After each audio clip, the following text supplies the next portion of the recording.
Namaste. Welcome to the beginning of another live Sangha. I'm grateful to be here.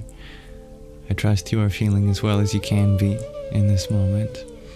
And if there's anything I can do to hold space for you and what you're going through, it would be my honor to do so. So, although our guests are still arriving, may we come together as fellow students of life to uplift each other, relate in one another's experiences, and share positive sentiments. Om Sahana Vavatu Sahana Bhunaktu Sahaviryam Karva Vahai Tejasvina Vadhitamastu Ma Vidvisha Vahai. Om Shanti Shanti Shanti. Om. May the divine protect us both together. May the divine nourish us both together. May our studies be vigorous and effective, and may we not mutually dispute or hate any. Om. May there be peace in us. May there be peace in our environment, and may there be peace in the forces that act on us. Namaste, dear Catherine. Hello, Bubbles. This is Magic. Hello, dear Sattvic. So nice to have you again. Namaskaram, dear Ragnhildur. I'm happy to be breaking the craziness, dear Crossfires. Namaste, dear Blessed Anna. And hello, Heather K. Let's start by grounding ourselves in our breath.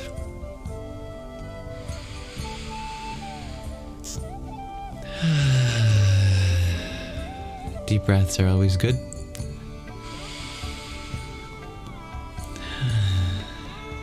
Thank you, dear Sky Guardian. I imagine you're quite busy, dear Sattvic. I'm so blessed to have you here tonight. Hare Krishna, dear Susan.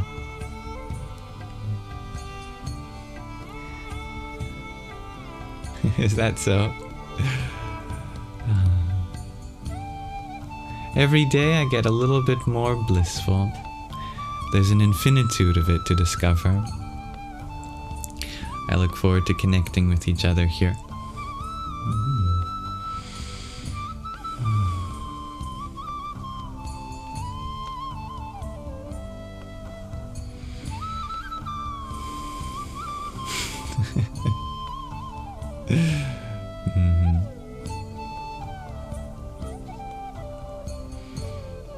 Well, I can tell you that I recognize the same soul in you that's always been. The unchanging consciousness. Welcome, dearest G. I rejoice in having you here, and thank you for your taps on the screen.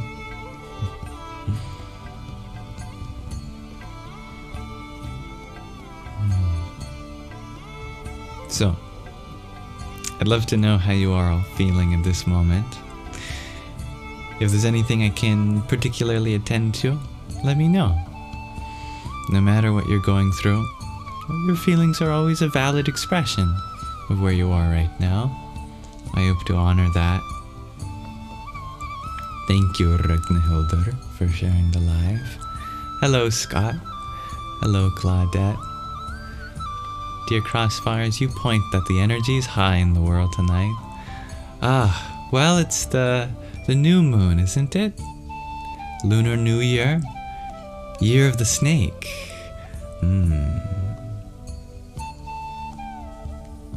Thank you, dear Anna, for your ice cream cone. Om Kring Kali Kaye Namah. Dear Rick, you ask an excellent question. How to control anger as a young man with hot blood. Cool yourself down through meditative practices like breath work. Let the cooling quality of wisdom be kept close in your mind and be fanned by the winds of change, knowing that this too shall pass. Instead of trying to control one's emotions also, which always leads to them controlling us, find a place for them in a healthy way. You are always allowed to have whatever you are feeling, but change your relationship to it. Instead of making any feeling to be an enemy, perhaps it's a misunderstood friend that could use some guided attention. Thank you, Kit Kat Patty Whack. Perhaps it's a misunderstood friend that could use some guided attention. Thank you, Kit Kat Patty Whack. Everything that is to be adored in me is a reflection of all that which is adorable in you. Dearest Jenna ASMR, thank you for your heart, mate.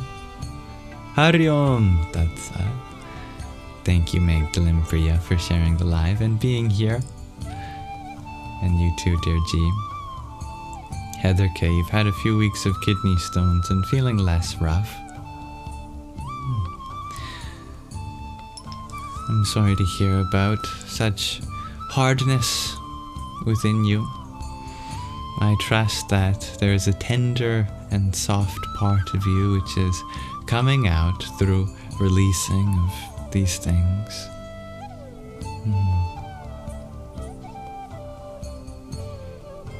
Dear Safir, you lost your job this week. You're so sad. You may grieve your job, but you can never grieve the fact that you had value in the first place, and that is what the job has lost. They have lost you, for the truly valuable exists within you, and your ability to provide something of value, that remains eternally with you, and you will always have a place in the universe to provide for. I love to see your prayers, dear Anna. Thank you for finding beauty in the soul that we share, dearest Catherine. May this space be a safe one for all to come and express themselves. Thank you, dearest Ashley, for the heart me you sent. Never expected, but deeply appreciated. Om Kang Jahnavyay Namah. Dear pure possibilities, thank you for your heart, mate. Hare Krishna. Kimia, you are moving out and the weather is going to be crazy. You mean you have to be moving out between snow? My goodness, that's quite the time to move, but better late than never. I know that you will thrive in the place that you are going. May the snow be but a white carpet for you to travel across, inviting you as a blanket, sheltering the path for you to take.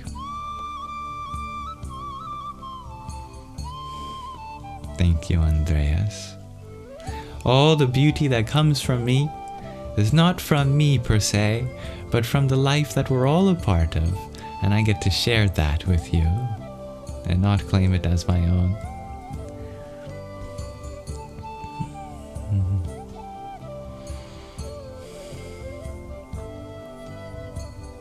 And I'm very grateful that you value the space, dear Sattvic. I hope to honor the value you find here and continue to bring out the best for everyone.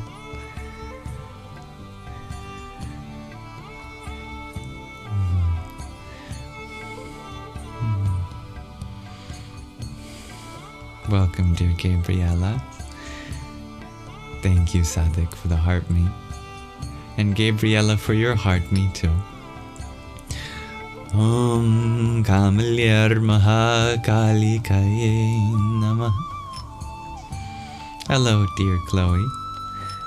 You feeling sleepy? Hello, Kedana. I love to see everyone welcoming each other. So much beauty here. I'm happy we can see that together, dear Warlock. I'm grateful for what we share. So much connection in our community. You work tomorrow, dear Chloe. Well, may your rest be just as rejuvenating as you need in order to take on tomorrow's day with ease and a sense of purpose. The closest rock to the sun, Mercury, you share. You need some kind words about getting over a really tough day.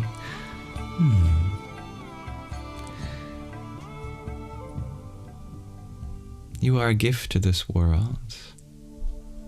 Worry not about what the day has given you, but what you have given it. The day may have given you some challenges, sure, but I bet you gave the world a good challenge too. One that it will have to adapt to in order to make room for all that you have to offer. It's okay if things don't go as planned. No matter what, your happiness is inescapable. You may stumble your way through life, but when there's nowhere to go but here, eventually this moment will become realizable as a place in which your joy is eternally held. You don't have to worry about the past anymore. You don't have to worry about the future going forward. You take care of the present. You simultaneously accommodate all that has led up to it and validate what is going to come in the future.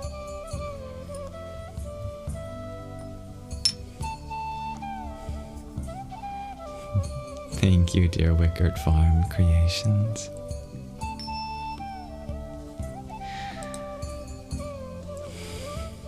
Speaking of finding the moment, you're very welcome, dear Mercury.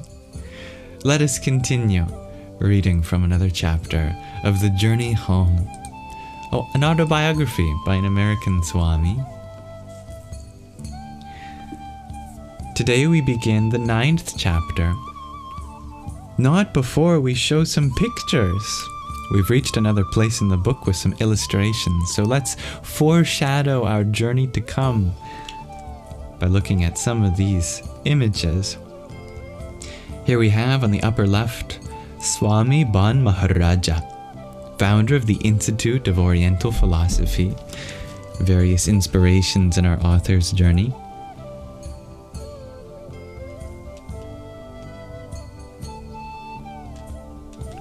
To the right of that, we have Krishna Das Babaji, a God-intoxicated devotee in Vrindavan.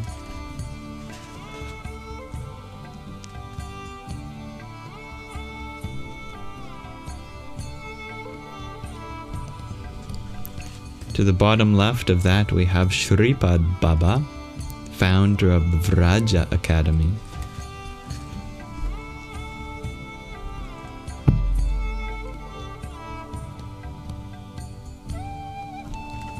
And at the bottom right, we have Vishakha Sharan, a Vrindavan devotee and scholar.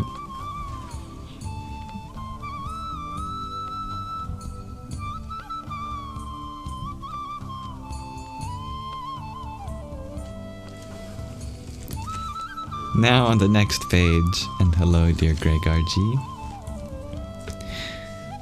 The top left we have Ghanashyam in his closet temple in Vrindavan.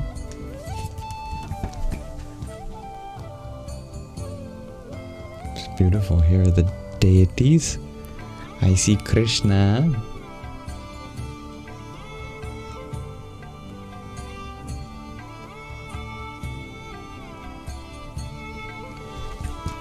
And below that and to the left we have Ramesh Baba, an ascetic devotee of Sri Radha dwelling in her home in Barsana.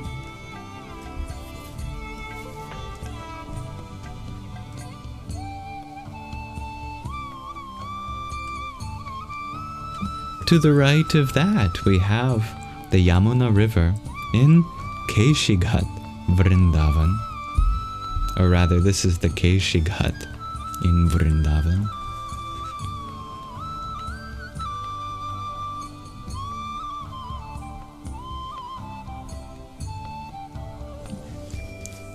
On the next page at the top, we have Sri Radha's mountain temple in Varsana.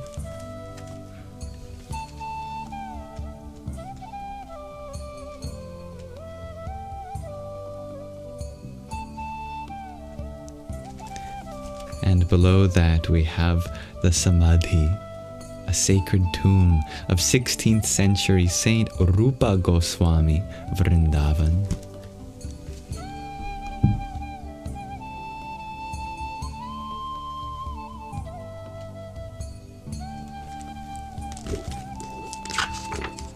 May these images be seared in your mind as we unfold the journey which they were inspired from.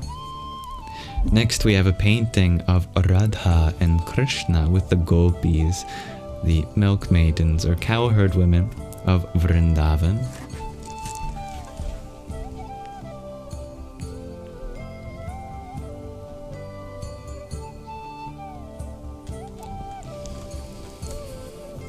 In the bottom left we have some bhakti saints, Rupa Goswami and Sanatana Goswami.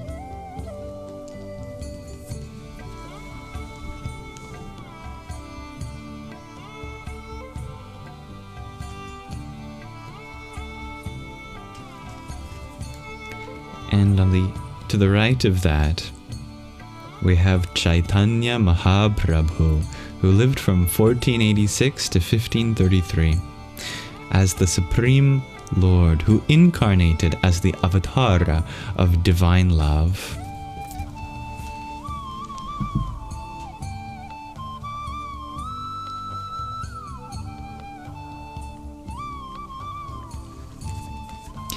And on the opposite page, we have A.C. Bhaktivedanta Swami Prabhupada, founder Acharya of the International Society. No, this is on the, sorry, we're not there yet. On the opposite page, we have Bhakti Siddhanta Saraswati Thakur, founder Acharya of the Gaudiya Mission.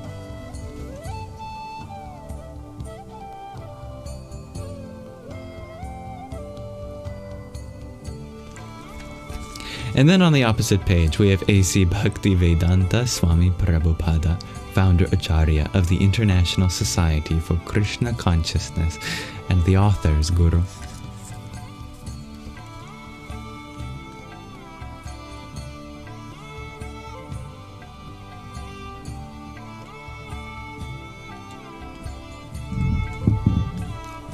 Let's begin the 8th chapter now, shall we?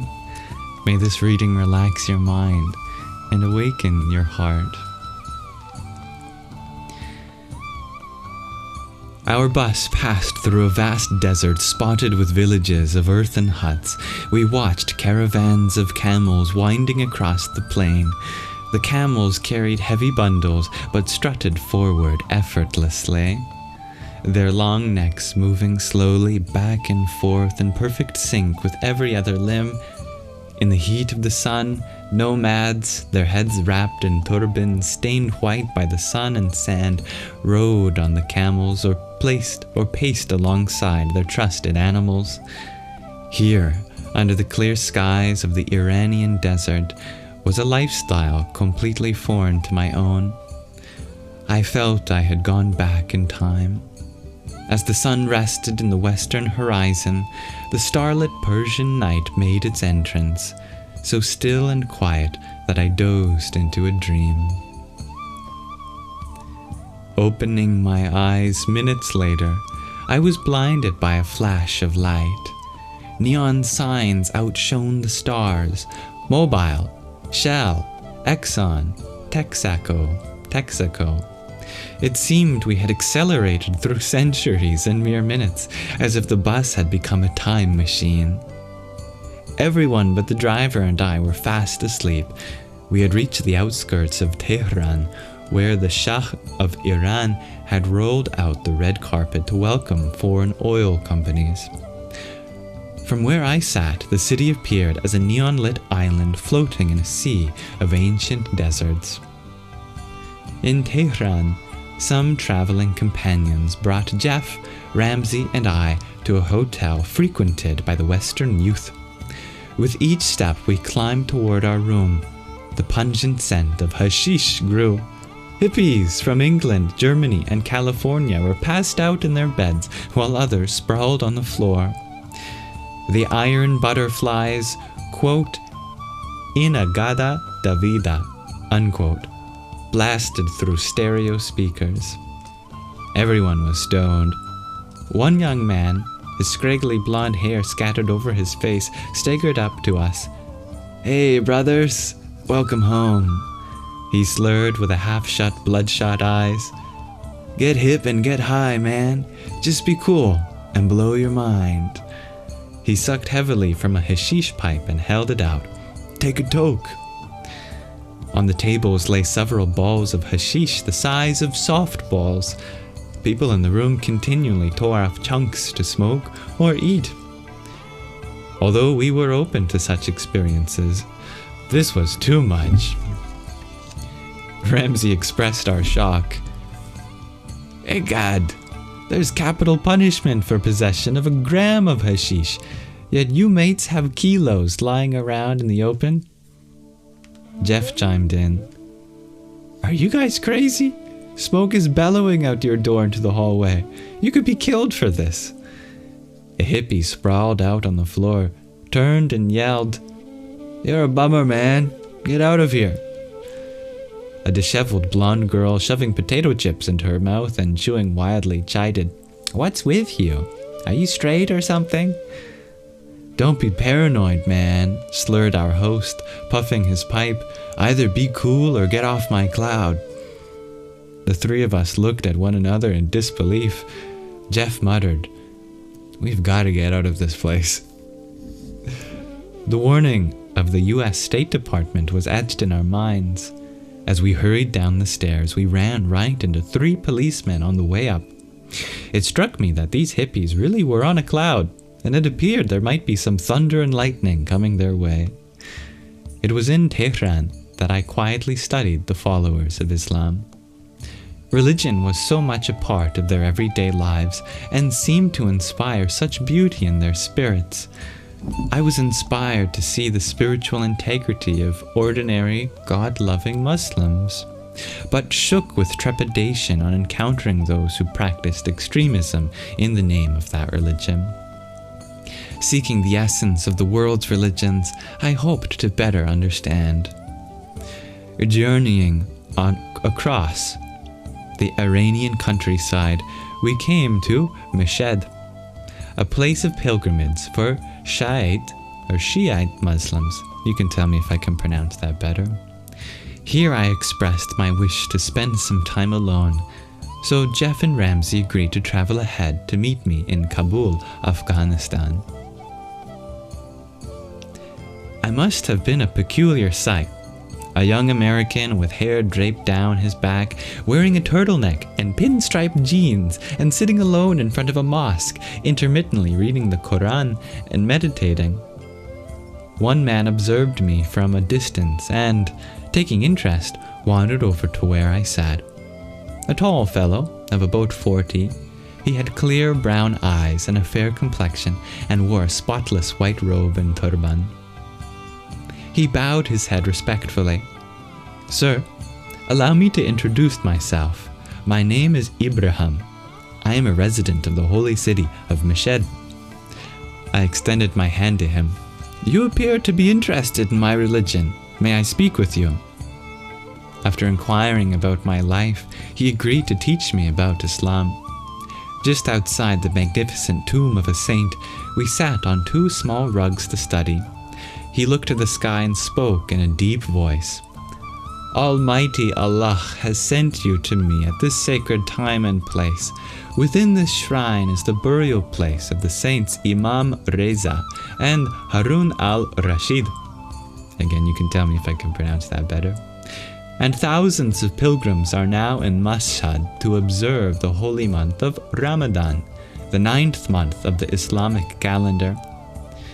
He paused and smiled gently, then talked about how the Prophet Muhammad, peace and blessings be upon him, who had received his first revelations of the Holy Quran during the month of Ramadan.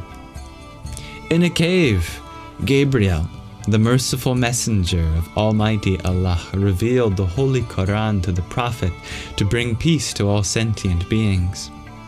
He pressed his palms and fingers together and then touched the tips of his index fingers to his forehead. Islam means submitting to the will of Allah, the Almighty God of creation.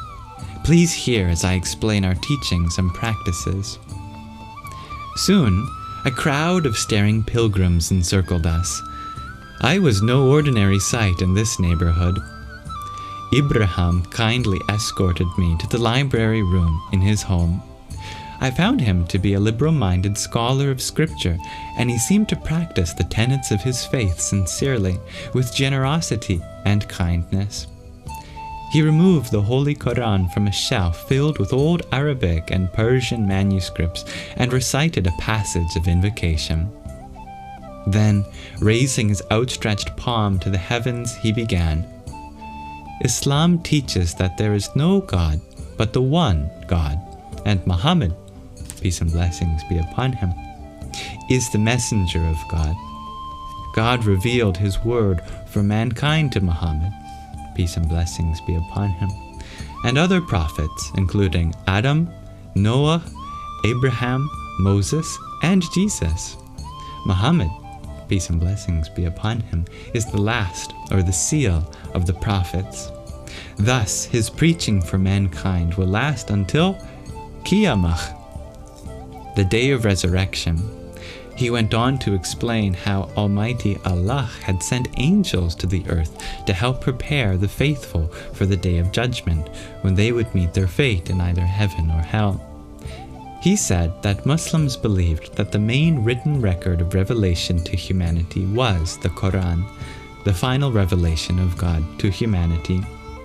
He also told me of the 5 obligations Muslims have to fulfill in their lives: to believe in Allah as the one true God, to offer namaz, or prayer 5 times every day, to fast during the month of Ramadan, to give in charity to the deprived, and to perform Hajj, the pilgrimage to Mecca, at least once in life. In this way, Ibrahim spoke for hours about the history and teachings of his faith. He was a refined gentleman, so different from the man who had forced me to scream the name of God in the tea shop of Erzurum. Again, please let me know if I can better pronounce these names. I was gaining striking lessons on how every religion has so many levels of practitioners, and how shallow it would be to generalize about an entire religion from a few of its followers. As the sun set, casting a golden veil over Mashhad, Ibrahim gave me a decorated box of dried fruits and bid me farewell to join his family as they broke the Ramadan fast. So, that ends the 9th chapter and concludes our reading for today. Thank you very much for listening. I'm grateful to hear of our author learning more about the various religions of the world and the underlying message of unity that they speak on. Always happy to hold space for interfaith dialogue and cross-cultural communication. If any of you want to reflect on any of this newfound understanding, please feel free to with me. I appreciate Ibrahim's kindness warmly.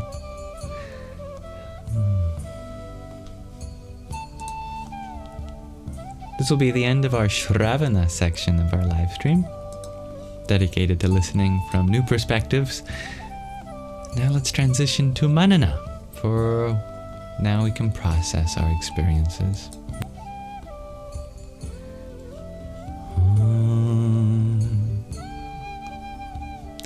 Welcome everyone who joined while we were reading. And thank you to those who sent a gift as well. Dear Derek Smiley, thank you for the trio of tiny tinies that you sent. Yippee!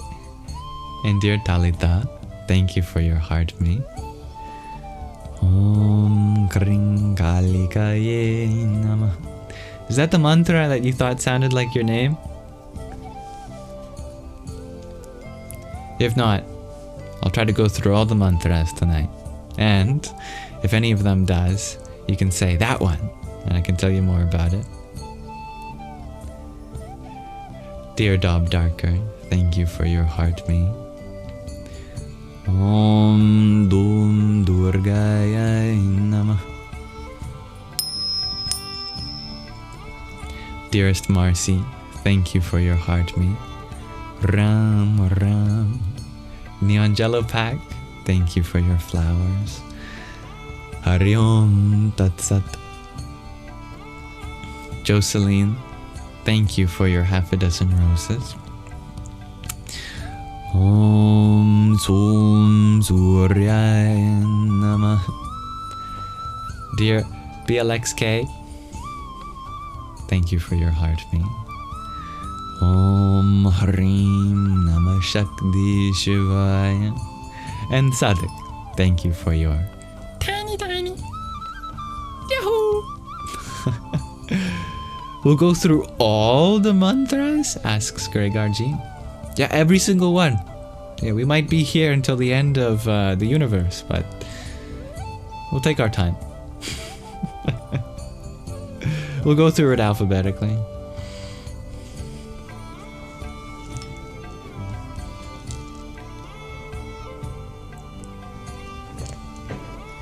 Thank you, dear Usha Priyaji, for your hanging lights. And how many roses? 14. Thank you. Om Namah Karim Ambita Me Shrim Nadita Me Harim Devita Me Ang Sarasvatyai Swaha. That's right, Sattvic. If we go through the mantras alphabetically, the O section will be very long. All the Oms.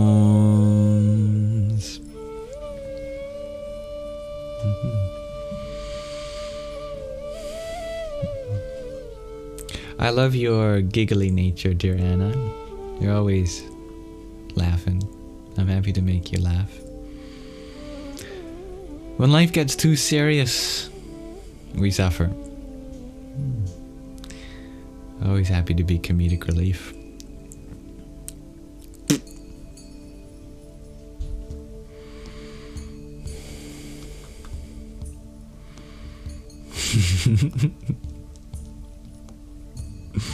I like your story, dear Gwendolyn. The 10 blind men were touching different parts of an element. An elephant. I like your story, dear Gwendolyn. The 10 blind men were touching different parts of an element. An elephant. I think my internet disconnected me for a moment. Please let me know when my connection has returneth. I'm back. Thank you. Well, I'd hate to be one of the blind men that grabbed the 5th leg of the elephant.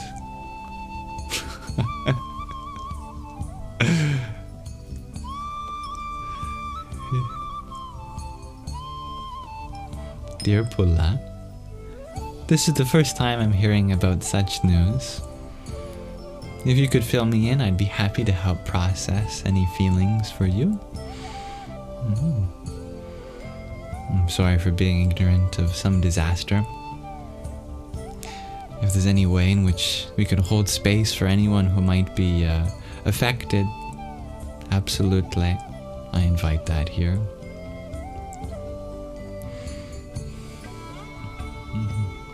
Crossfires, you ask, what if someone is afraid of not being serious? I tell them, fret not. Just distinguish between sincerity and seriousness. There are plenty of things that one could take seriously in this world, and they don't need to. They can be joyful, but still sincere. Like, for example, all of the harm that comes to each other in this world. If we take it too seriously, we can get lost in the cosmic play of it all. But that's not to say that it isn't a sincere thing for us to consider. Sincerely, we must hold space for suffering and attend to it, but in such a way that doesn't take us from our own peace, because we won't be able to add more peace to the world if we don't have any to begin with.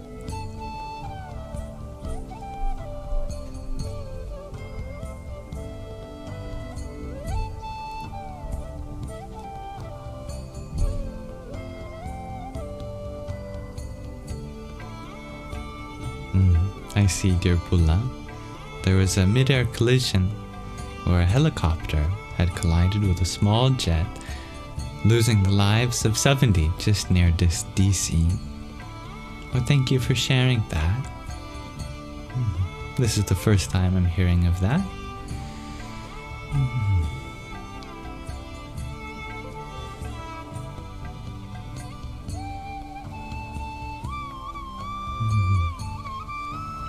Things like these are good opportunities to remember how we should always consider each moment with our loved ones to be precious, because we never know when we'll get another chance to see them physically.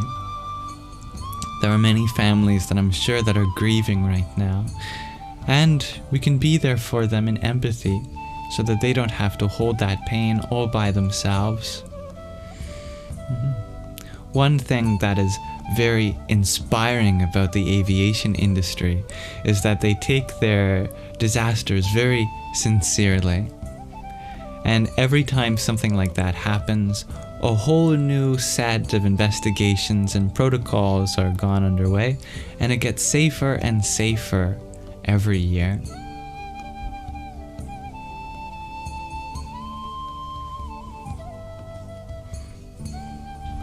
I like your observation, dear voice of the colors. The humans have an angelic identity.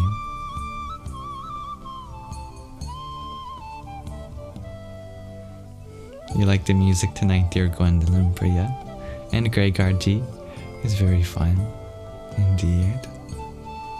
Hello, dear Samantha. I live in Canada, and yes, this is how I naturally speak when I'm with you.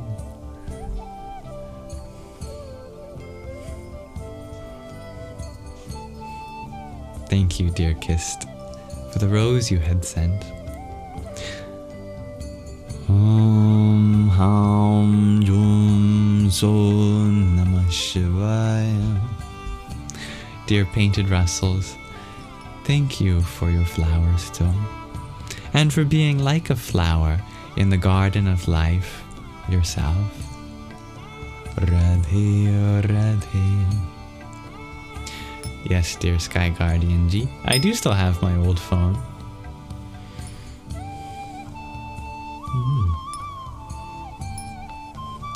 That's an important distinction, dear Bubbles. Detachment and unattachment. We have a duty to be engaged in this world. 100%. For the spiritual, it is not for us to escape from what we can do to help others in their suffering. Detachment might come with the connotation that we're here to be isolated from such things, but au contraire. It is the nature of the universal realization of self to be one that reflects our selfless actions towards others.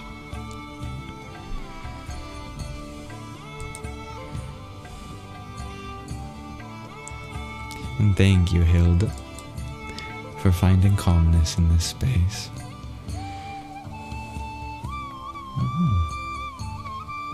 That's an interesting idea, Sky Guardian. I'll put a pin in that. Bubbles you share, we're of the world, but not caught in it.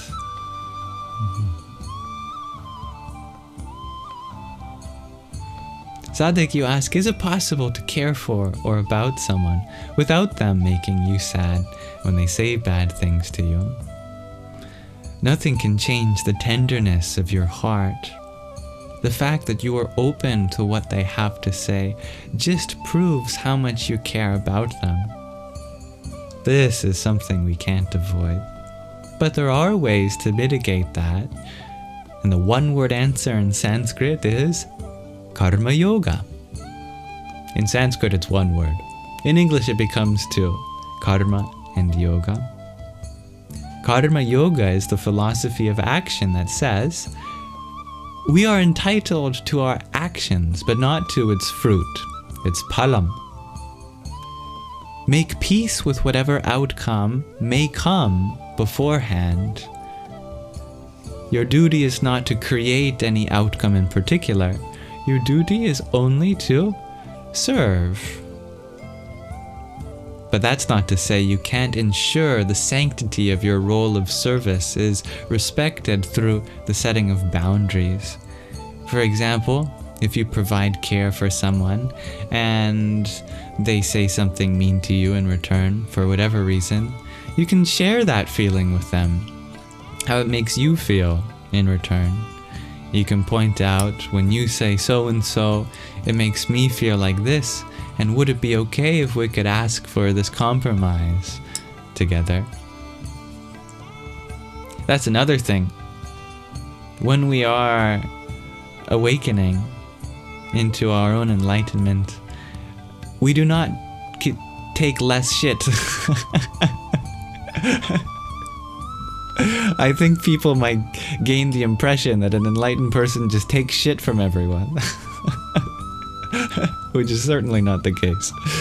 Absolutely, we have a duty to ensure that our role for them is respected.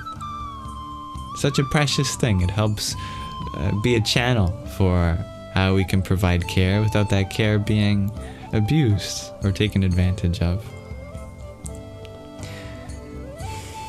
Hello, dear Sarah. Hello, dear Sebastian.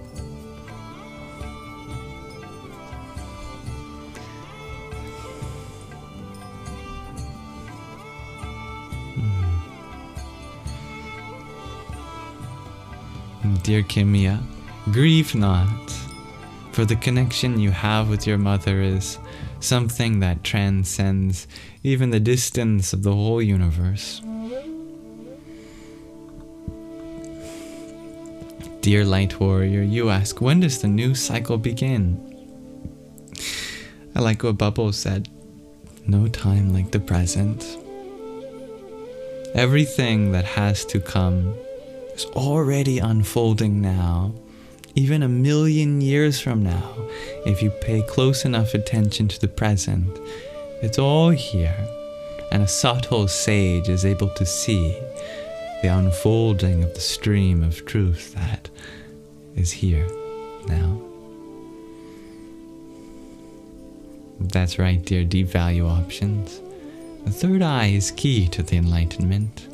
If we can just realize that we don't see just with our two material eyes, that our real eyes, something to realize as the cosmic awareness, the witness of life, and that everything we see is but a reflection of that divine source of which we are emanations.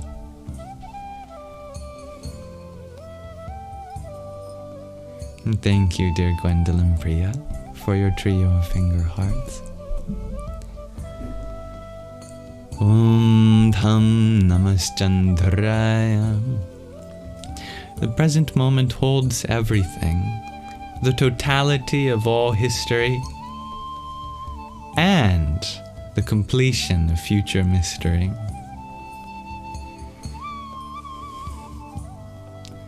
Saint Martin.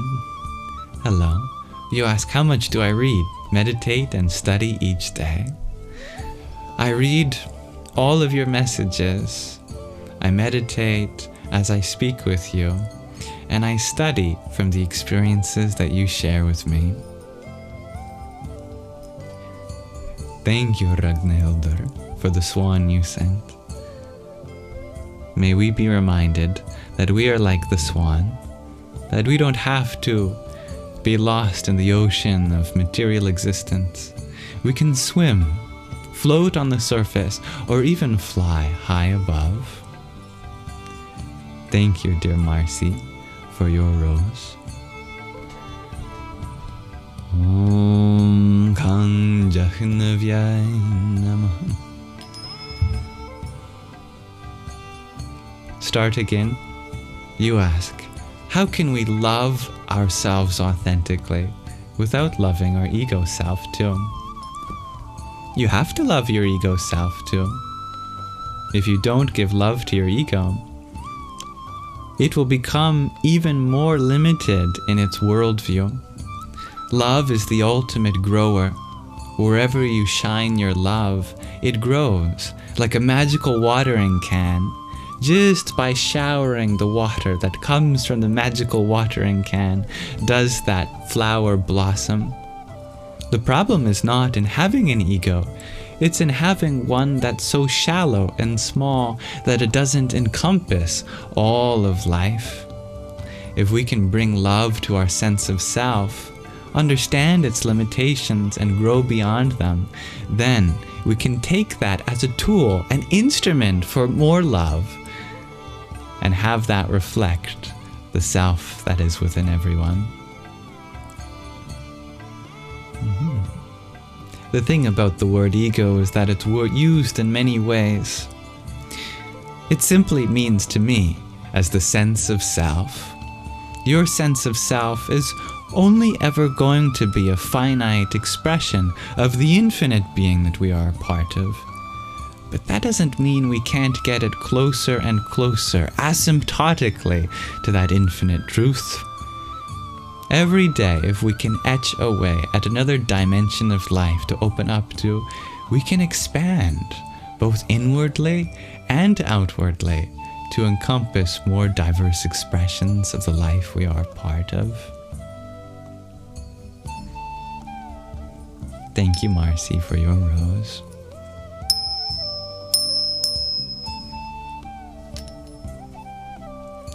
Dear Nicole, you ask, how long have I been practicing this for now, as I have so much knowledge? I just started this morning, as I do every morning. And there's so much more for me to learn. Even 100 out of infinity is still 0% of the way there. Dear Daddy, you ask how to heal betray. You can heal betrayal by understanding that you have to forgive yourself first of all. Forgive yourself for being in that position. Forgive yourself for not being aware. You are allowed to have gone through this experience, and it doesn't take away from the happiness that you can have today. Each moment can be a learning one, no matter how severe. This body and mind may go through hell, but they are incredible at healing. If we bring in the untouched and illuminating nature of our consciousness, which has always been free from the trappings of the body, mind, and world, then we usher in that love from a higher level and heal all things that come to pass. Namaskaram, dear Mo. Nice to have you here today. Whatever your past choices were, forgive yourself. Every moment holds a lesson. Honor that journey of healing.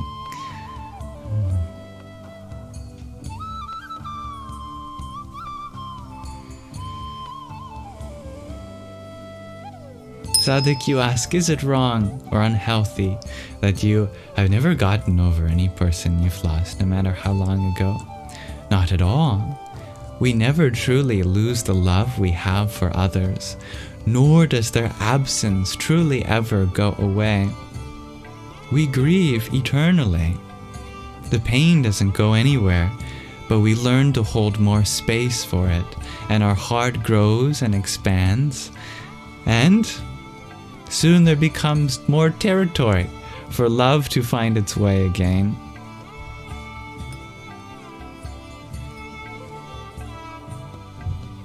Love heals all. Hello, dear Karen. Spinudha, you ask, what is genetic editing? Is it real? I assume you're referring to how our own genetics holds part of our karma that we get from our ancestral line, and even within a single lifetime, we might go through trauma that is encoded in some way in our DNA. Mind you, it's usually not an actual change to the primary structure of the bases, but another level of the structure called epigenetics. How the chromosomes are entangled themselves, how the proteins that bind to the ends, the telomeres, are decaying or not. That can absolutely change in a human being over the course of their life. And that can also be passed on, the way these proteins fold, secondary, tertiary, quaternary structure of these wonderful miracle molecules of life. Thank you, dear Jay. Sleep has yet to arrive, dear Chloe. That's okay. I'm sure they'll come just on time. And you ask, is it healthy to spend most of your time alone? At this point in your life, it is. At another point in your life, I am sure that you will emerge from that cocoon with your wings unfurled and go and flutter with all the other butterflies.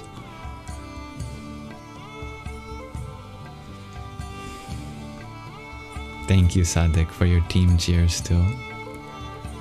Om Ganganapataye Namaha.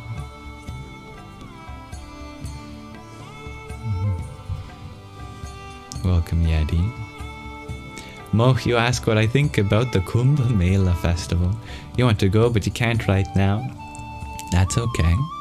The Kumbh Mela is the merger of 3 holy rivers in India: the Yamuna, the Ganga, and the mythical Saraswati. What they don't tell you, at least not until you go to a guru, is that Yamuna, Ganga, Saraswati are not actually in India right now. They are in you. They are the parasympathetic nervous system, the sympathetic nervous system, and the central nervous system, called in Sanskrit as the Ida, Pingala, and Sushumna nadis, rivers. You have a Kumbh Mela happening every day. You don't need to go to India for that. Just notice your physiology. When your left nostril is dominant or your right nostril is dominant, that means either Yamuna or Ganga, Ida and Pingala are flowing. But when you can breathe through both nostrils at the same time, that is your Kumbh Mela. Usually happens at the witching hour, while you wake up at 3 in the morning, or golden hour, when you feel the highest vibrations. Those are called as Brahma Muhurtas, the hours of God. Best time to meditate. And if you engage your central nervous system, your Sushumna Nadi, concentrated in energy in your spine, then the energies in your system rise, and they merge at the eyebrow center, the Ajna Chakra, the third eye, and that is your Saraswati, Kundalini.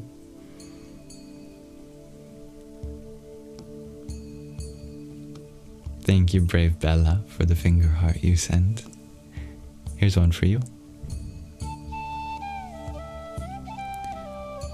Om Hrim Namah Shakti Shivaya.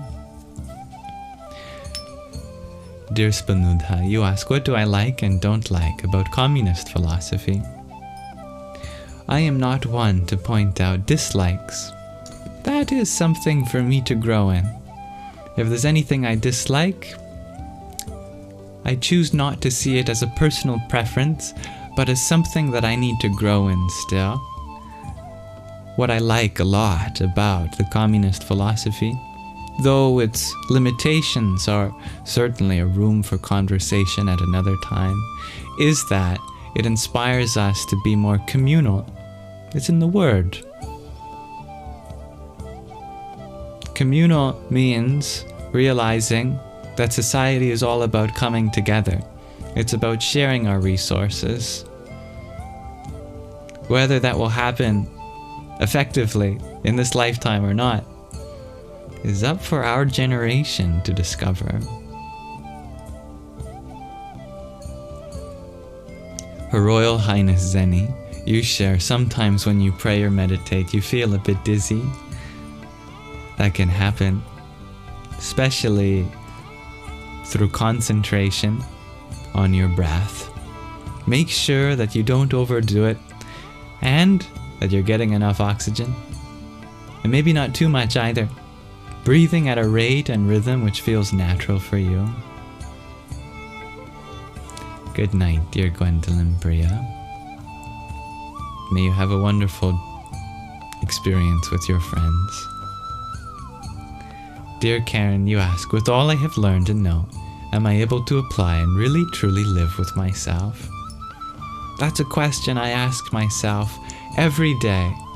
And every day there's something more for me to improve on, something more for me to apply within my experience, and another piece of knowledge to utilize. And that's an eternal adventure that I am happy to continue embarking on with you. In my life thus far, I feel like on average I've been getting happier every day. Some days we have low moments, some years we have low moments, but on average, our awareness is expanding to pervade newer and newer experiences that life offers us. Dear VYV Fragrant, thank you for your heartbeat. Om Brahm Hanumate Namah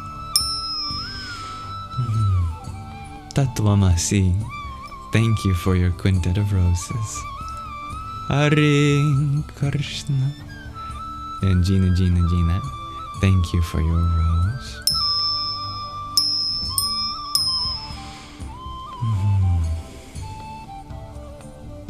Sattvic, you ask, how do I like my eggs cooked?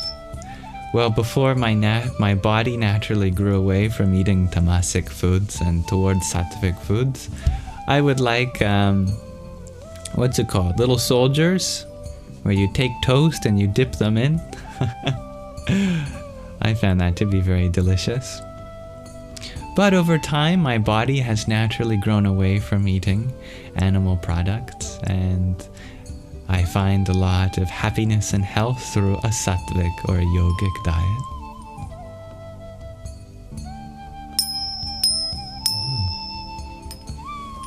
Thank you, VYV Fragrance, for your finger heart. Om Namo Buddhaya. Thank you for your peace, love, and light, Her Royal Highness Zeni. Lauren, you ask, what do I eat nowadays? I mostly eat sattvic food. That includes lentils, rice, fruit, nice sweet treats, bread, ethically sourced dairy, like yogurt, whole milk, ghee, clarified butter. Vegetables of all sorts, nuts and seeds. It's the diet of the yogis.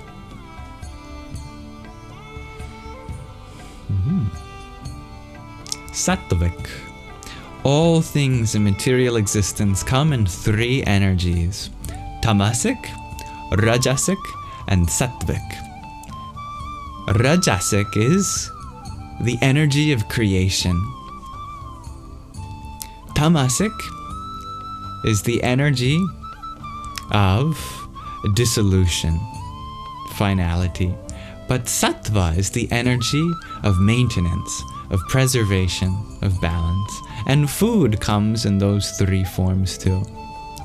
Food that has a destructive effect on the mind, food that has a creative effect on the mind, and then there's food that has a harmonizing balance on the mind.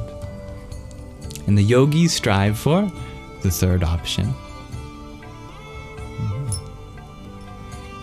All right, dear Chloe, may you rest in peace and wake up in peace.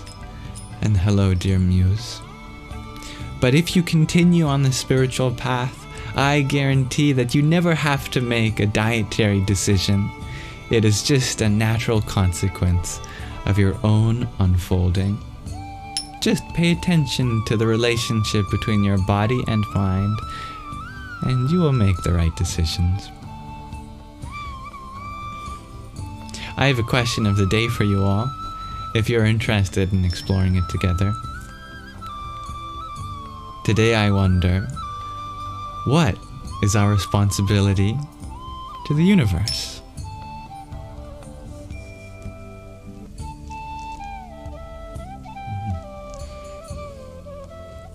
I'm unfamiliar with that, dear Jet, but thank you for planting the seed. Ragnhildur, you share that Sat means true in Icelandic, and Sattvic means true. And that's no coincidence, as indeed the word in Icelandic comes from Sanskrit, which means truth. All right, dear Sonia, you give an answer to our question of the day. What is our responsibility to the universe? To serve. Moh, you add, to self-realize and help others on the way. Dalita, you share, to listen. And T. Murph, you share, to leave our little corner better than it was before. Yes. Muse, you share, to love and give love. Welcome, Myra. Danielle, you share, to evolve. Sky Guardian, your responsibility to the universe is to annoy me. Annoy any part of this existence and you end up annoying yourself. So have fun with that. No, I love you, dear Sky G. Adi, you share, you were really stressed when you joined the live, but you feel much calmer and relaxed. Oh, thank you for sharing that. Goes to show how, no matter how we're feeling, it always comes to pass. Her Royal Highness Zeni, your responsibility is to be yourself, to live, and be until you are not. Tatastu. Annika, you think you're here to be kind and understand people.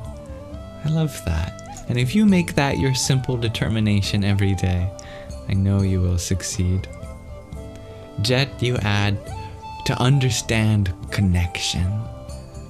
I love that. And Sadik, you share, maybe stop it from expanding so it doesn't die of entropy.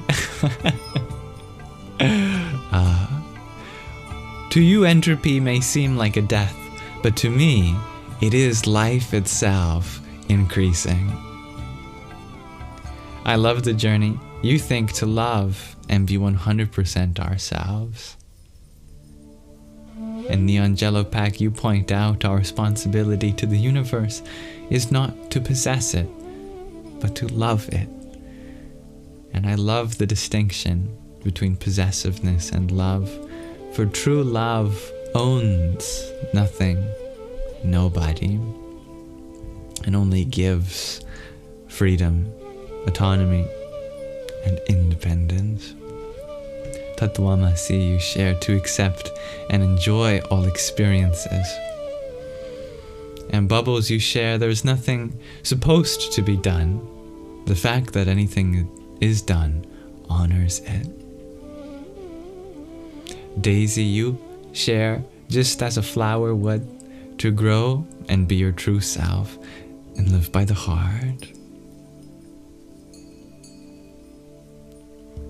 Marcy, you share to listen to her, speak her language, and when she makes no sense, love her anyway.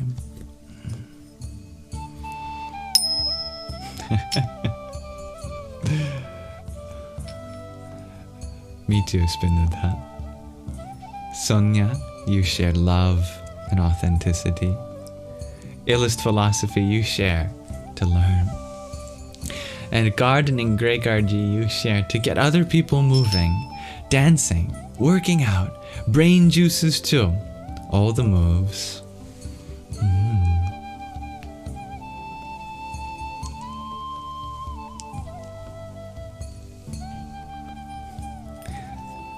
Nataraja.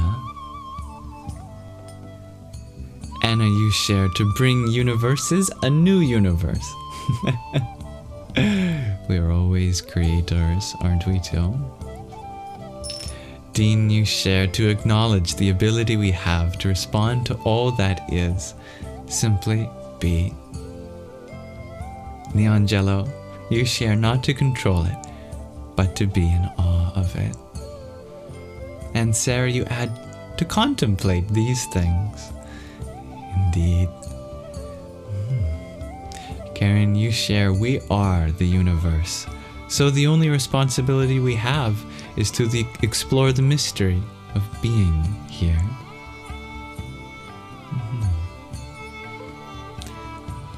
Sattvic, you share dying of entropy would be dying of life because it once lived. That assumes that the life came from the physical. But what about a body which no longer appears to reflect life? We call it a dead body. Even though all of its physicality is still there, we say the life is gone. Where has that life gone to? And from where has it come? This all leads me to the understanding that life is not found in the physical. The physical is merely the hardware in order to host the software that is life.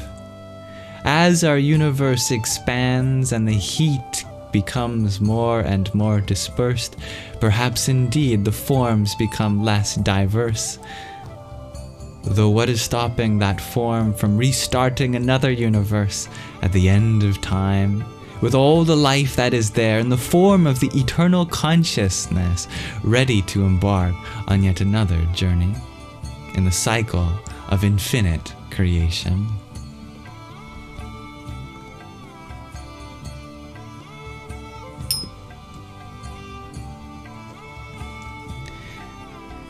Mariham, you share our responsibility is to give true love. Neangelo Pak, you share to nurture the spirit of interconnectedness. Sonia, you share to surrender.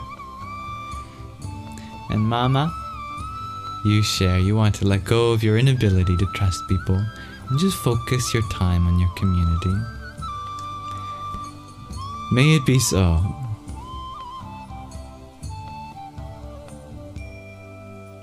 Spinuda, you think your responsibility is to live everything and sense existence perfectly. Ragnahildur, you add to allow the universe to break our hearts open. Humanity as one shares alien space news. This is my sweet potato dance, brought to you by Hridaya Kasha, the space of the heart. Sarah, you share that what we conceive as death may be more alive than life as we know it. Annika, you also think holding on to your own sanity is your purpose. You spent lots of time disconnected, and how important it is indeed to take care of our mental health. Fun little dance of friendship. Jaya, you shared to be as one is allowing the flow of life to remain aligned. Sonia, you ask if I can share a story of Kalki, the story of the 10th Avatara, incarnation of Vishnu, the maintainer, all-pervader, preserver and sustainer of this cosmos, to restore balance at the end of the dark age.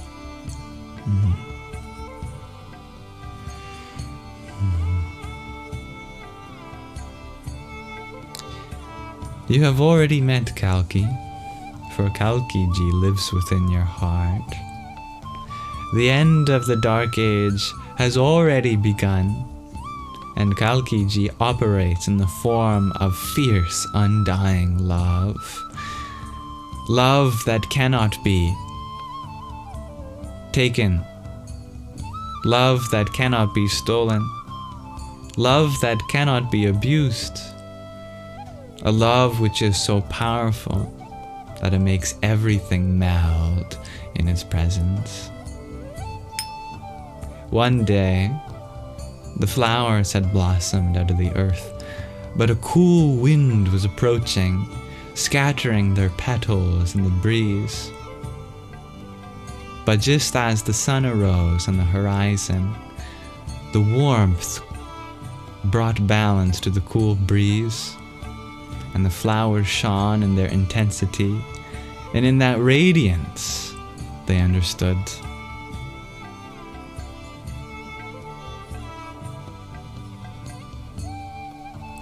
Thank you, dear Tan Hao Yu, for your heart me. Om Namo Bhagavate Vasudevaya. Dear Talita, thank you for your tiny. Yippee! Elijah, you ask, what is our responsibility to the universe? To be of service to others.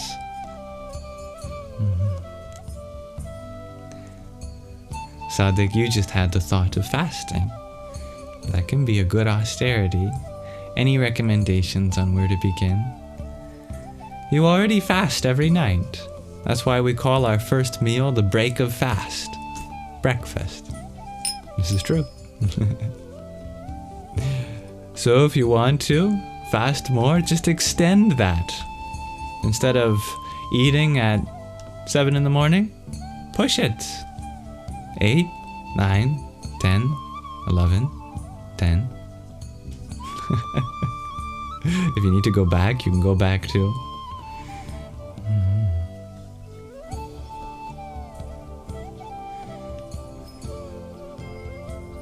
Bunny Knight, you ask, do I believe in God, our Creator? I believe in you. And I believe that if we were made in the image of that source, then all there is to believe in exists within you too. And I bow to that divinity within you, as expressed in all life forms, immortalized in all religions. There is but one truth that goes by many names.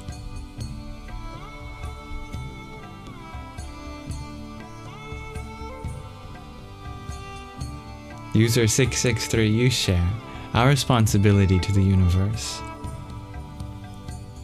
is to care for it as it cares for us.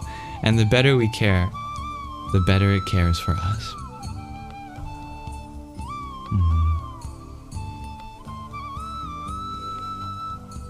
Thank you for listening, dear Sonia.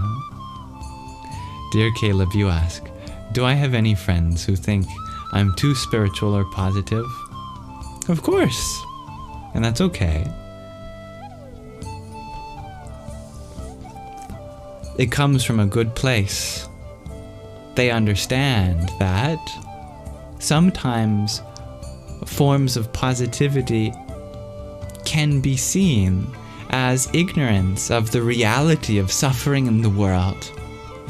But they should be affirmed, as is my duty to do so, that true spirituality is not something that takes you away from your worldly responsibilities, but enhances every aspect of them. And true positivity is not one that hides from negativity, but even sees the value in learning and attending to those places too.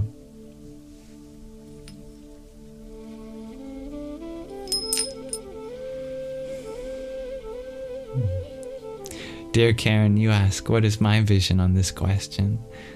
What is our responsibility to the universe? Our responsibility to the universe is to be the universe. I'll pause our exploration of the question of the day there for now. Thank you. Thank you, Chloe. I hope to continue to learn and grow with you. You have a great memory. In life, there is always another perspective to add onto our own. And the more perspectives we add, the more of a holistic picture we get for the whole. Dearest Dean, you ask if I can explain my process regarding negative thoughts and opinions. Negative thoughts and opinions are but positive thoughts and opinions, just expressed as a limitation rather than a possibility. Here, we'll play a game.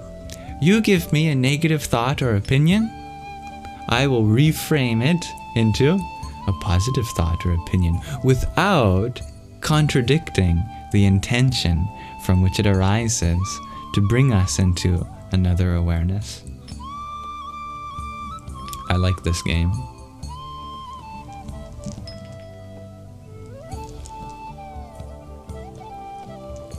Mo, you share, I'm too lazy. Positive reframing. I know I have the ability to do more. I am not enough, shares Sonia. Positive reframing.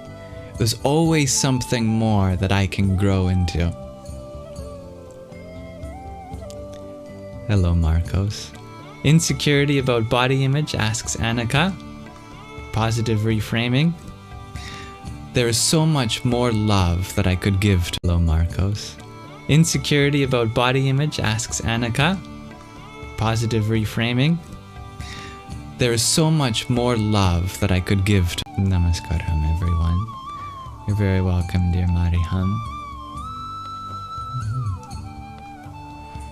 Thank you, Talita, for the tiny that you had sent. Yippee! Nice to have you here again, dear Reef. Annika, you think your place in the universe is just to exist peacefully. And you are right. Spinuta, you ask if we could change ourselves, I think. Ourselves are the very catalysts for change. Observation as a witness of life is no mere passive process. Everything we give our attention to, energy flows in that direction.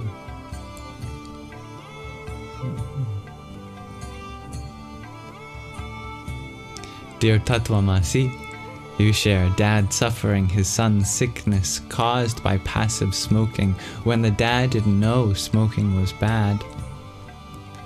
Positive reframing, a dad realizing how much his own actions affect his child and therefore the duty to ensure that their own health becomes a reflection of their child's.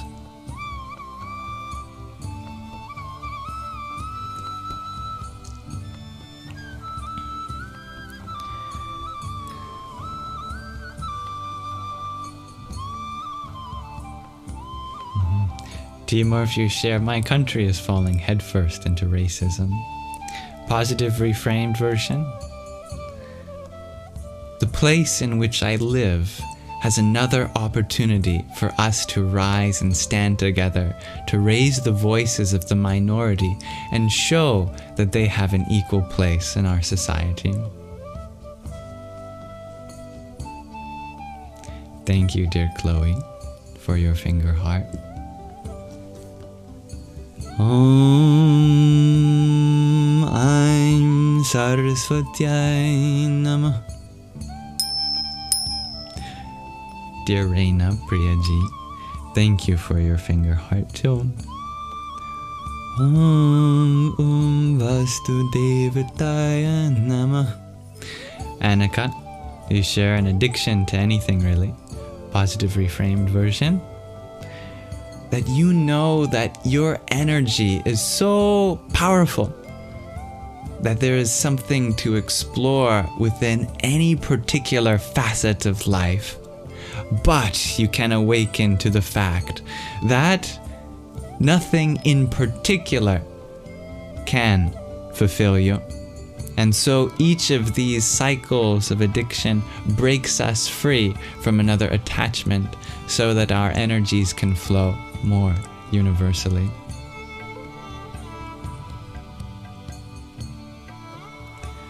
I like movies, they're spunuda. I haven't watched as many as you have probably though.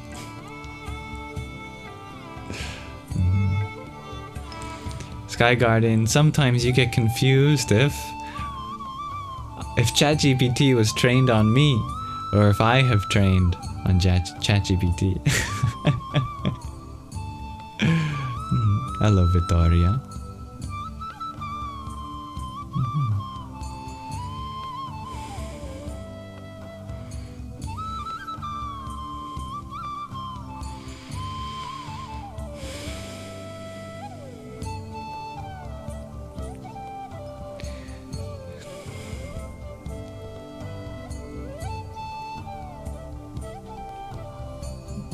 If you have any movie recommendations, there's Spunudha. You're welcome to share them. Now, speaking of beings with ways, with words, let's read from a wonderful Sufi mystic who had quite a way of words himself. It's time for another episode of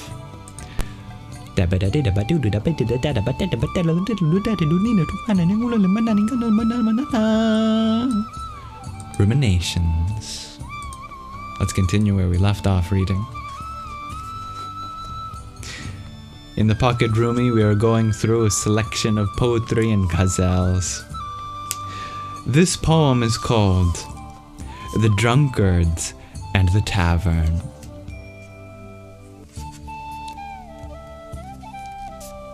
I'm drunk, and you're insane. Who's going to take us home? How many times did they say, drink just a little, only 2 or 3 at the most? In this city, no one I see is conscious. One is worse off than the next, frenzied and insane. Dear one, come to the tavern of ruin and experience the pleasures of the soul. What happiness can there be apart from this intimate conversation with the beloved, the soul of souls? In every corner there are drunkards, arm in arm, while the server pours the wine, from a royal decanter to every particle of being. You belong to the tavern. Your income is wine, and wine is all you ever buy. Don't give even a second away to the concerns of the merely sober. O lute player, are you more drunk or am I? In the presence of one as drunk as you, my magic is a myth. When I went outside the house, some drunk approached me, and in his eyes I saw hundreds of hidden gardens and sanctuaries. Like a ship without an anchor, he rocked this way and that. Hundreds of intellectuals and wise men could die from a taste of his yearning. I asked, "Where are you from?" He laughed and said, "O soul, half of me is from Turkestan and half from Farghana. Half of me is water and mud, half heart and soul. Half of me is the ocean's shore, half is all pearl. Be my friend," I pleaded. "I'm one of your family." I know the difference between family and outsiders. I've neither a heart nor a turban, and here in this house of hangovers, my breast is filled with unspoken words. Shall I try to explain or not? Have I lived among the lame for so long that I've begun to limp myself? and yet no slap of pain could disturb a drunkenness like this. Listen, can you hear a wail arising from the pillar of grief? Shams al-Haq Tabriz, where are you now? After all the mischief you've stirred in our hearts.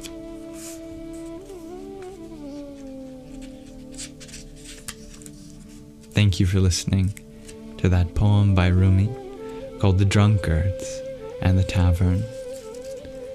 And may we too drink on that sweet wine of divine love and be drunkards stumbling our way through life.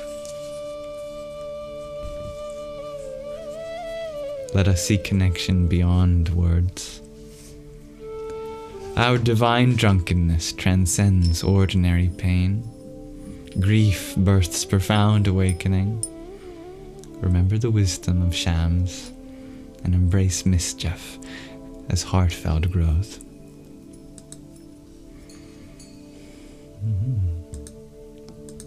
Is the divine wine Sattvica? Asks Sky Guardian G. Oh, it's beyond the 3 gunas. It is Nirguna. So, this has been another episode of Ruminations. Thank you for listening. Let's transition back into Manana.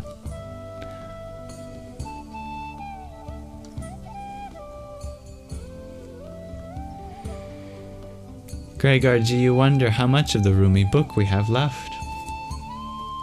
Well, I started a new thing. I used to read from random poems, but now I wanted to read through it all from page by page, with the beginning all throughout the end. So we have 3/4 left to go through, but many of them we've read before. Dear LSD, you ask, did I stop my math self-learning journey? Why, no. Because my math journey was but one part of my spiritual journey, and I'm grateful that it ultimately led me to the next language to explore. All fields in life are but a language to express the divine. I have heard and have learned from the language of mathematics, and I am satisfied, and I am grateful for the adventure I've had with it, and I look forward to the next part of my journey, taking me closer and closer to the hymns of that source.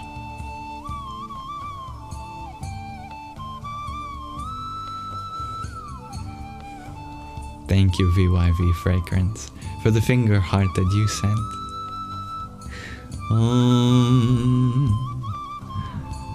Namo Bhagavate Rudraya.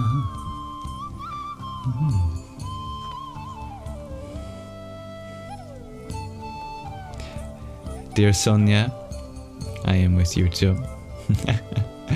Our metaphorical musings of the poet Rumi are but a symbol and not truly a hallmark of physical intoxication.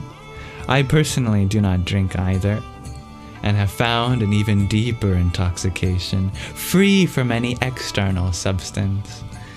That is the bliss of Premananda, the bliss of divine love.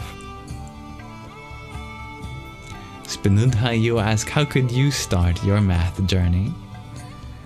One begins to understand the secrets of mathematics by realizing that each equation expresses a thought of God. Chaotic bliss, you ask, how many languages have I learned? In some sense, only one, the divine language, which is all-encompassing, each substrate just an accent, a mere dialect in the universal tapestry of expression.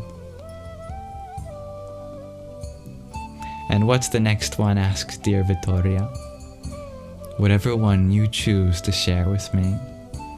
Though it seems to appear that we all speak the same language here, to the contrary, we use the same words to fit different experiences. And so I'd love to learn the way in which you use your language, so that you may increase the meaning behind all of my words too. That we call love, as the universal language underpinning all forms of expression. Tattvamasi, you believe past life experiences can be inferred by memories, but what can be remembered, do I think?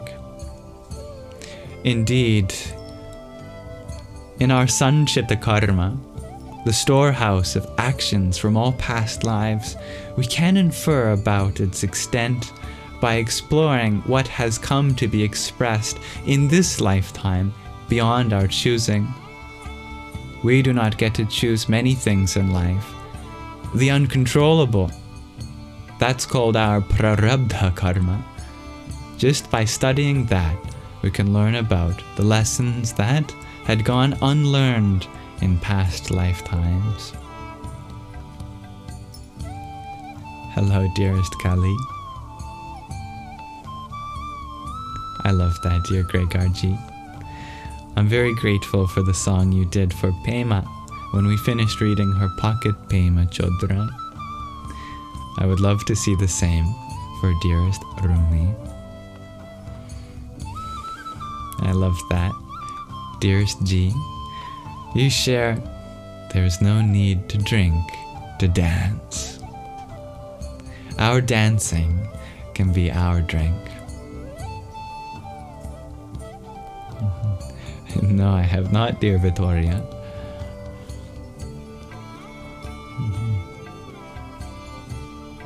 Gregarji, you started to look up Arabic/Sufi mantras, quote unquote. They call them zikr. How interesting. I'd love to learn some. Good night, dear Her Royal Highness Zeni. Om Shanti Shanti Shanti. Dear Official Ray of Sunshine, you ask if we are reading. We did our Shravana already, our listening portion, in which we read the 9th chapter of The Journey Home, but it will always be published to my YouTube channel, Yamsox Lives. In case you miss it, we also just finished reading some poetry by the beloved Rumi. That will also be posted on the YouTube channel. Welcome, dear Quinn. And thank you for sharing the live chaotic bliss.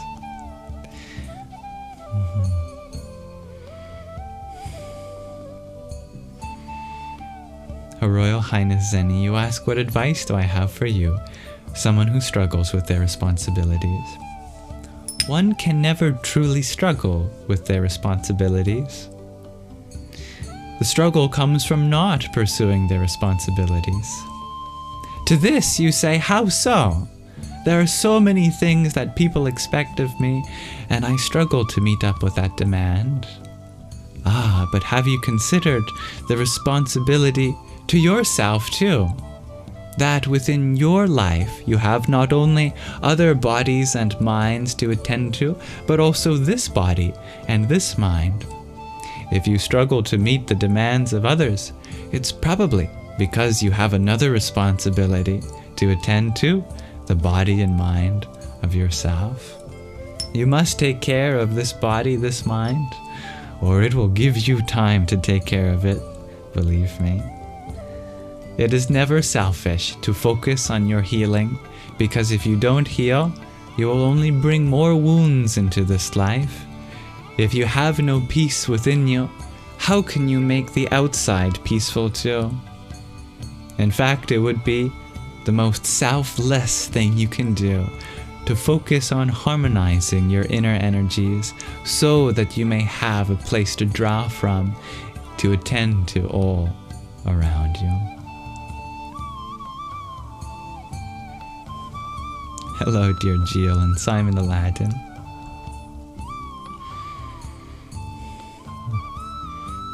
I love your words, dear Sonia. I am spirit. I am truth. I am love divine. This body-mind dream of mine. Sounds like something Paramahansa Yogananda would say. It's got his energy to it.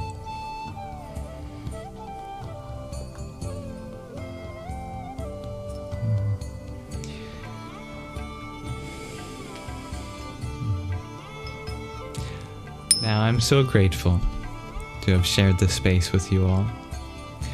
I think it is about time that we wrap up tonight's live stream, but not before a final little movie night. It won't take that long. Not a 3-hour film, just a 40-minute escapade into the celebrations of a holy figure's 100th birth anniversary. Let's transition to our final segment of the live. Jaya Swami Narayan.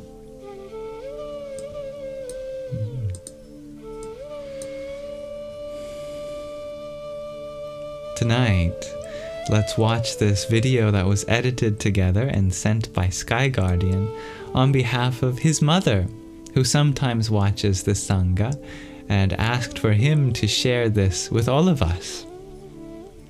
It is a festival for the 100th birth anniversary for a great spiritual teacher named Pramukh Swami Maharaj. Dearest Sky Guardian had written a great excerpt for us to explore as an introduction. I made a video to showcase for show and tell on behalf of the thousands that made the PSM 100 happen to showcase their love for their Guru. This whole event was made from a complete empty plot of land to only all be demolished at the end, since it was just a temporary event. How does one introduce the video I made to showcase this entire festival? This is how.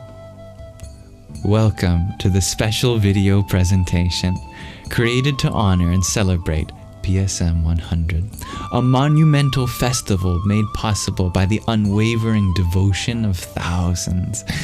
This event was not just a gathering, it was a testament to faith, unity, and the incredible power of collective love for our Guru. From an empty plot of land, a magnificent space arose, built entirely for this once-in-a-lifetime occasion. Every structure, every detail, and every moment was infused with dedication and devotion. And just as it was built with purpose, it was dismantled with the same reverence, leaving behind not just memories, but a profound impact on all who participated. This video is a tribute to the countless volunteers, organizers, and devotees who poured their hearts into making PSM 100 a reality. It is a celebration of the spirit, the effort, and the extraordinary journey that made this festival truly unforgettable. Join us in reliving this remarkable event, one that was temporary in its physical form yet eternal in its significance. PSM 100 Nagara refers to a temporary site called Pramukh Swami Maharaj Nagara, which was created in Ahmedabad, India, to host the month-long Pramukh Swami Maharaj Centenary Celebrations, PSM 100, in late 2022 and early 2023. After the celebrations concluded, the site was dismantled. The land returned to its original state. Some key points is that it serves as a large dedicated space to showcase the life and teachings of Pramukh Swami Maharaj through exhibitions, cultural programs, and spiritual discourses during his centenary celebrations. The site spanned 600 acres and featured various attractions designed to engage people of all ages and backgrounds. And once the celebrations ended, the Nagara, which means city in Sanskrit, was disassembled and the land was likely returned to its previous use. Let me now turn down our beloved background music and maximize the video for us to watch.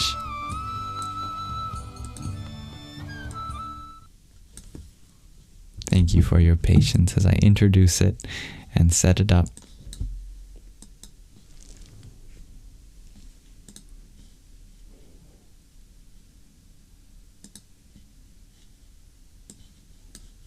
And I'll be watching with you for the first time.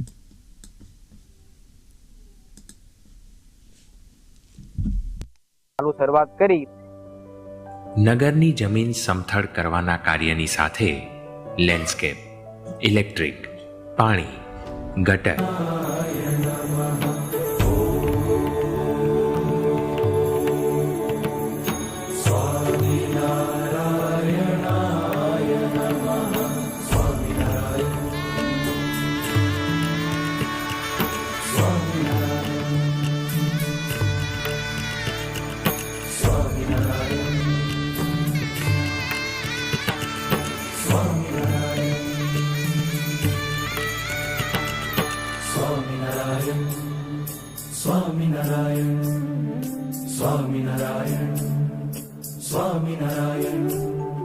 Swaminarayan નામ જપતા શ્રીજી નારાયણ સ્વામિનારાયણ સ્વામિનારાયણ નામ જપતા શ્રીજી। इन मंदिरों के द्वारा लाखों करोड़ों हिंदुओं को शांति और शक्ति प्राप्त होती है। इन मंदिरों के बिना देखना कि हमारी सभ्यता में कितना भयंकर परिणाम आता है, ये महात्मा गांधी जी ने उच्चारा है, उन्होंने लिखा है। न केवल लिखा और न केवल ये कहा, लेकिन उनकी प्रेरणा से 1939 में हमारे भारत के प्रसिद्ध उद्योगपति श्रीमान घनश्याम दास बिड़ला के द्वारा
स्वामी जीवन ज्योत जले शत शत बरस सरे जीवन ज्योत जले।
केवल भारत से ही नहीं पर दुनिया भर से आए हुए आप सभी का।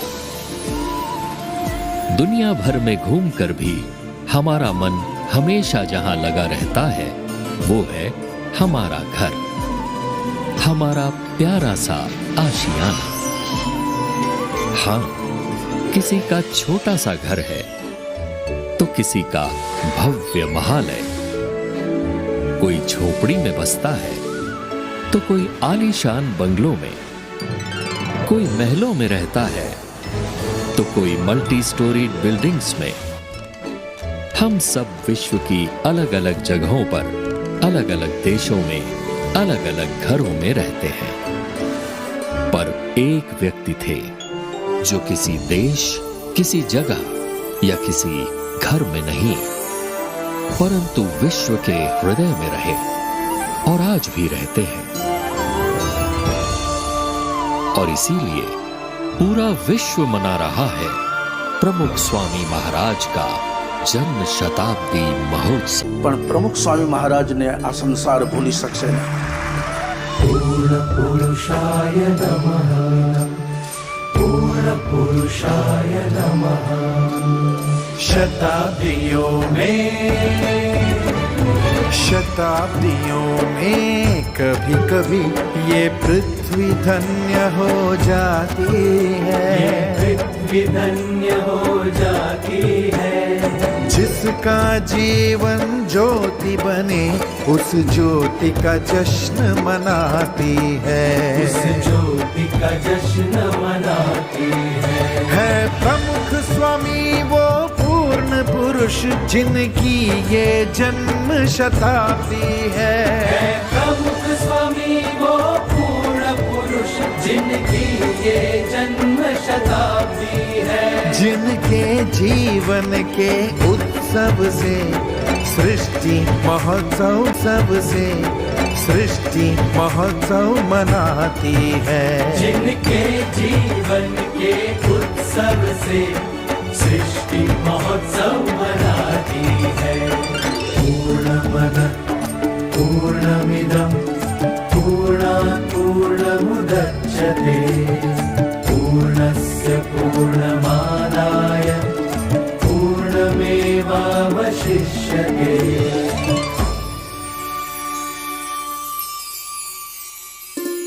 हाँ, हम ये महोत्सव मना रहे हैं क्योंकि जब हमारा समाज टूटा तब प्रमुख स्वामी महाराज ने उस टूटे बिखरे समाज का पुनः निर्माण कर उसे पूर्ण किया। 26 जनवरी 2001 गुजरात का भुज शहर।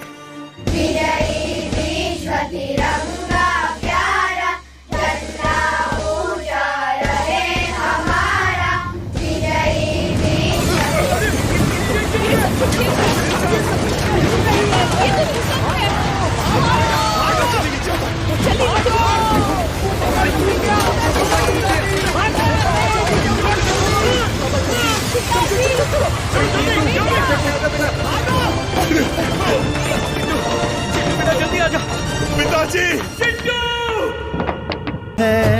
विपत्तियों में साथ रहकर दुनिया नई बसाती है। टूटे बिखरे समाज को आशा नई दिशा दी है। टूटे बिखरे समाज को आशा नई दिशा दी है। प्रमुख स्वामी वो पूर्ण पुरुष जिनकी ये जन्म शताब्दी है। प्रमुख स्वामी वो पूर्ण पुरुष जिनकी ये जन्म शताब्दी है। जिनके जीवन के उत्सव से सृष्टि महोत्सव मनाती है। जिनके जीवन के उत्सव से सृष्टि महोत्सव मनाती है। पूर्णमदः पूर्णमिदं पूर्णात् पूर्णमुदच्यते पूर्णस्य पूर्णमादाय पूर्णमेवावशिष्यते।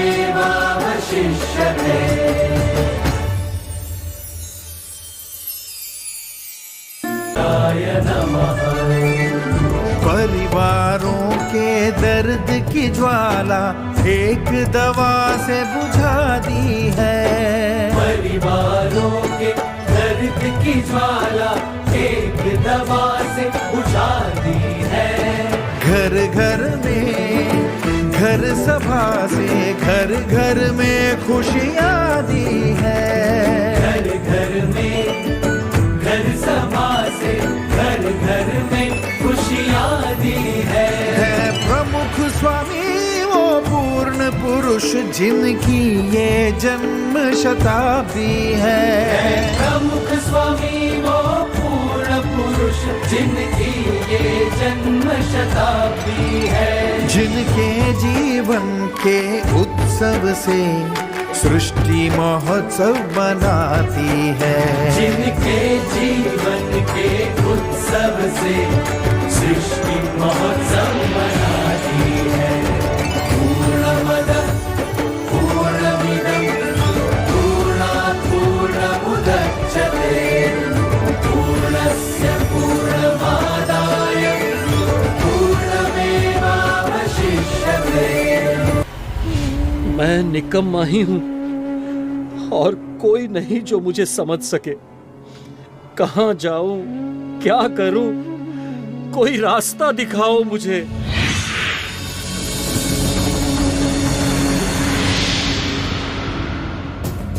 हम है ना, आजा हमारे पास और भुला दे सारे गम।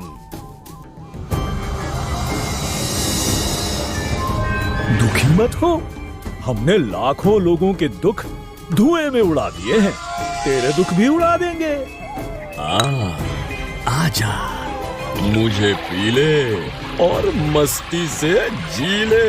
बढ़ेगा समग्र मानवता का गौरव बढ़ेगा और पूरा विश्व सुख, शांति और समृद्धि से पूर्ण भरकर रहेगा।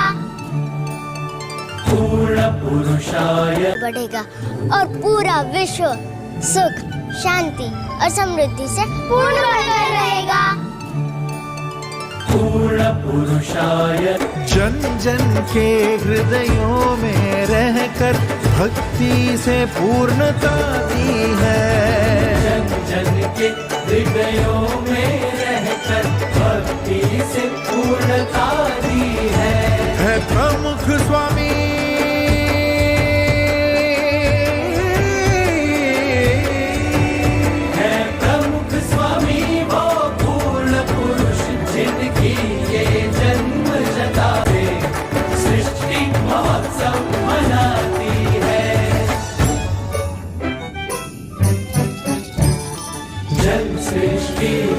लहरों के संग जल जल मनाए महोत्सव।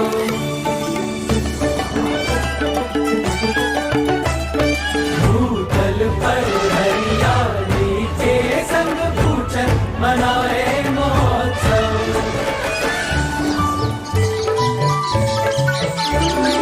नभ में तारों सितारों संग नभ जल मनाए महोत्सव।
प्रमुख स्वामी महाराज एक पूर्ण पुरुष जो समग्र विश्व के हृदय में सदा सर्वदा रहेंगे।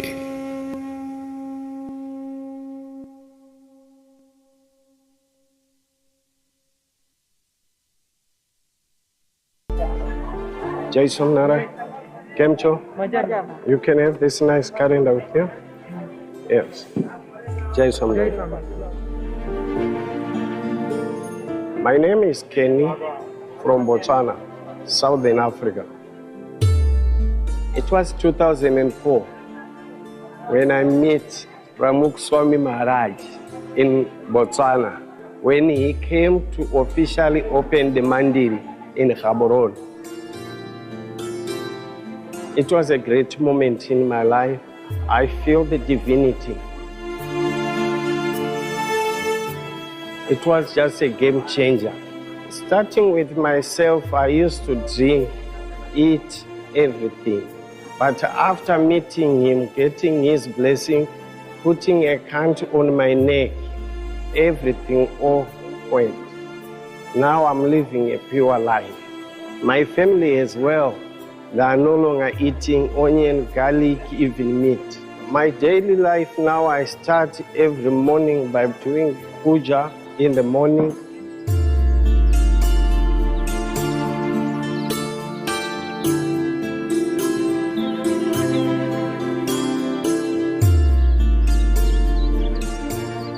Reading Vaishnamuruto, Swami Nivato every day. I talk to my family. I want also to be one of the members in India to celebrate Pramukh Swami Maharaj's 100th birthday. They were not that confident. India is a vast country whereby I don't have anyone whom I know. No relative, no friends. I told them, let's hand over everything in the hands of Pramukh Swami Maharaj. Everything will be okay with his grace. After getting the permission from my family, I landed in Ahmedabad safely. I meet one of the Swami, whom I asked for a permission to get to be among of the volunteer. Swami told me, Kenny, just enjoy India, just go around and see.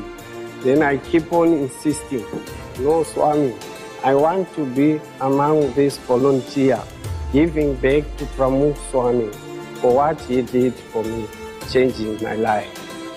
Swami was convinced. He took me to bookstores where I am since December 15. I'm doing my seva in bookstores.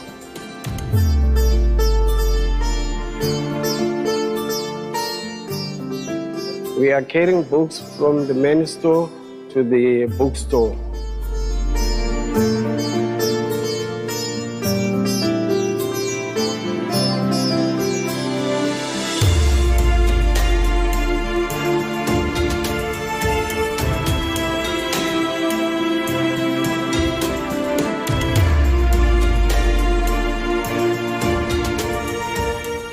Whatever saving, it might be cleaning, sweeping, any type of work happening there, I'm doing as myself in bookstores.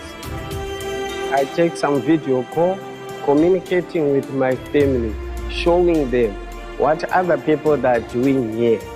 They were so surprised, they're so happy, really enjoying.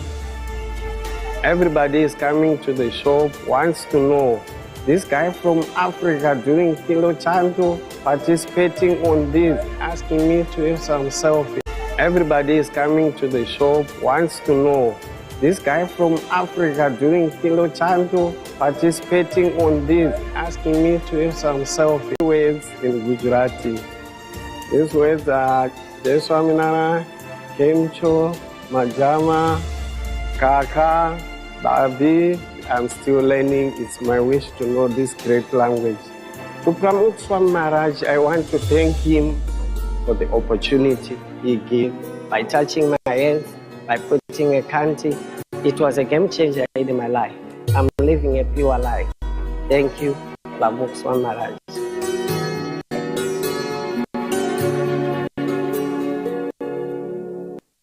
Shri Swami Narayan Bhagavan Ki Jai.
महाराज की, प्रमुख स्वामी महाराज की, महंत स्वामी महाराज की, प्रमुख स्वामी महाराज शताब्दी महोत्सव की।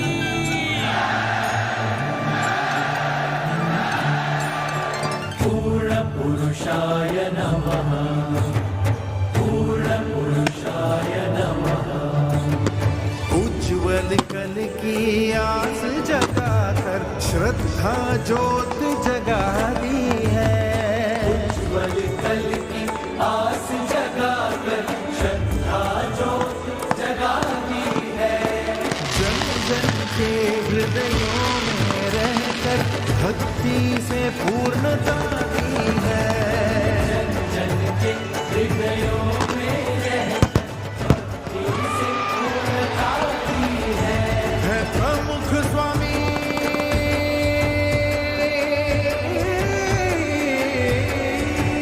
है प्रमुख स्वामी वो पूर्ण पुरुष जिनकी ये जन्म शताब्दी है। जिनके जीवन के उत्सव से सृष्टि महोत्सव मनाती है। जिनके जीवन के उत्सव से सृष्टि महोत्सव मनाती है। जल सृष्टि की लहरों के संग जल जल मनाए महोत्सव।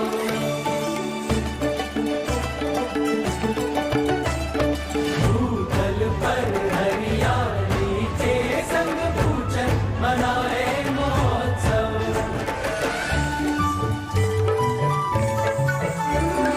नभ में तारों सितारों संग नवजल मनाए महोत्सव।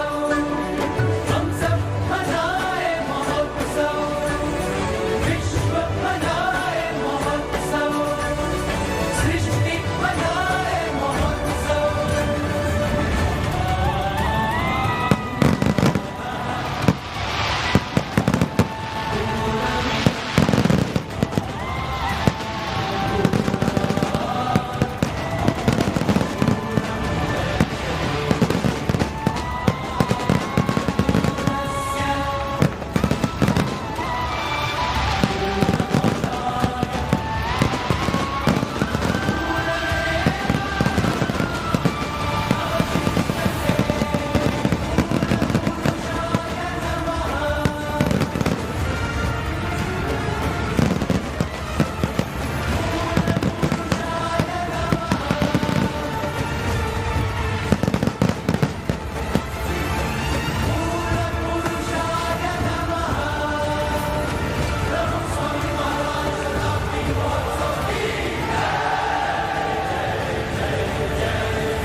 शत शत वर्ष सरी गुरु जीवन ज्योत जले।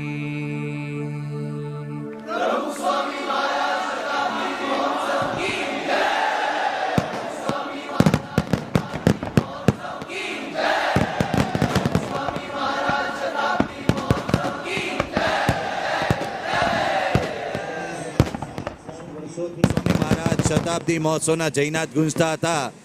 આજથી હવે એ જયનાદ કાયમ માટે આપણા હૃદયમાં સંગ્રહાયેલા રહેશે.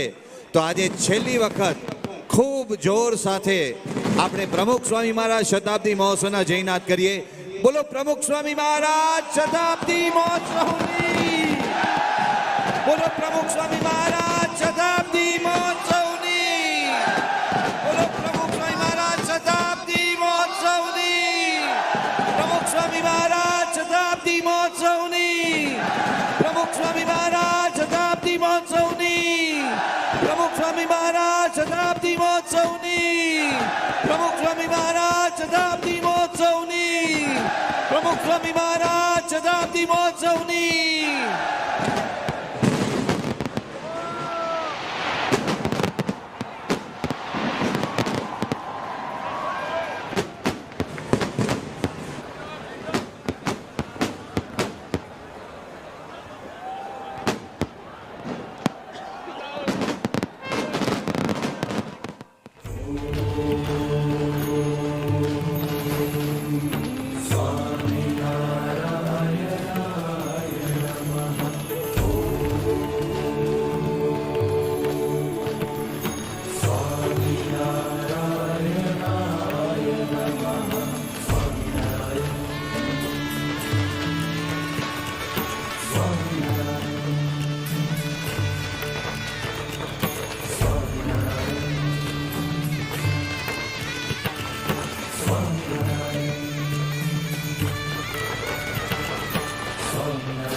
એવા પ્રસંગે આપણે હવેથી પ્રમુખ સ્વામી મહારાજ જન્મ જયંતિ શતાબ્દી મહોત્સવની જય હંમેશા બોલાવીશું. પ્રમુખ સ્વામી મહારાજ શતાબ્દી મહોત્સવની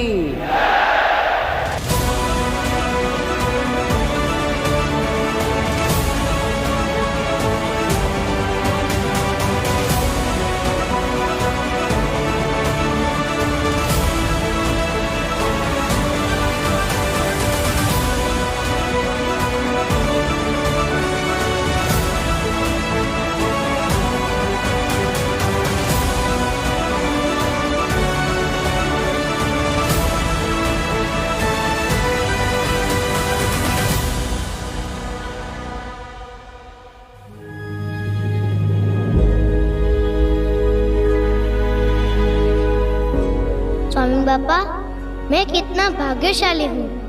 मेरी छोटी छोटी आंखों से मैंने आपके विशाल शताब्दी महोत्सव के दर्शन किए।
हे प्रमुख स्वामी महाराज, ચૂકવી શકાય ન ઋણ આપનું.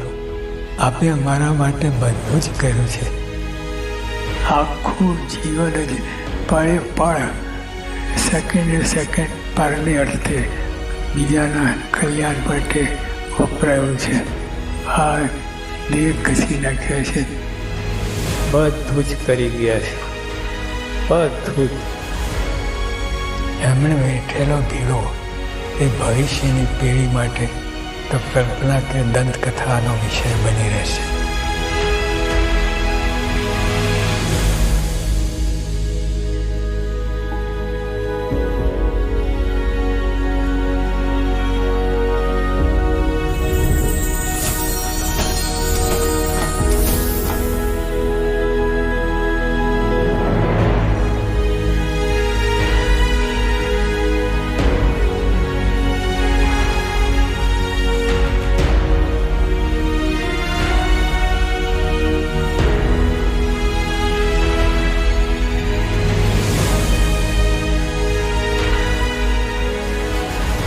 साईं बाबा, अब तो हर रोज सुबह सूरज देखूंगा तब आप ही याद आओगे।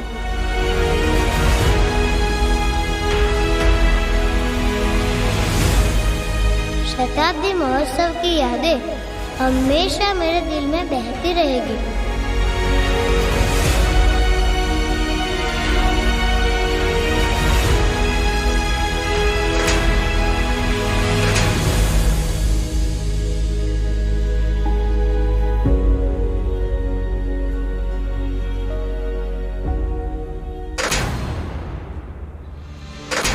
और हाँ, जब भी अक्षरधाम देखूंगा तब तो मुझे संतों स्वयंसेवकों की सेवा ही याद आएगी।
लाडले मोहन स्वामी महाराज की तो क्या बात करूं।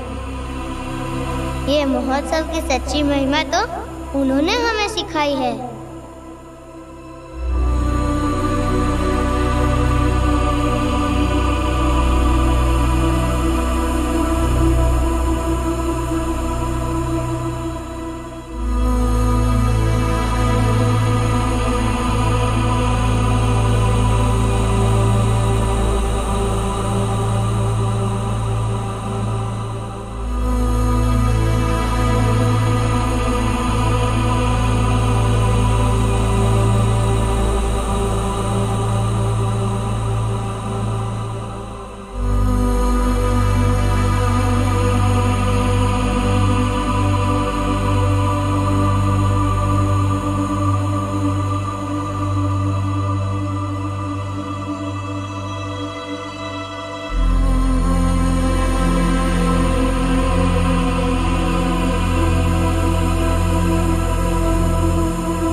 स्वामी बापा, अब यह नगर इस मिट्टी पर चाहे रहे ना रहे, मैं तो इतना जानता हूँ कि मेरे हृदय में हमेशा हमेशा के लिए रहेगा।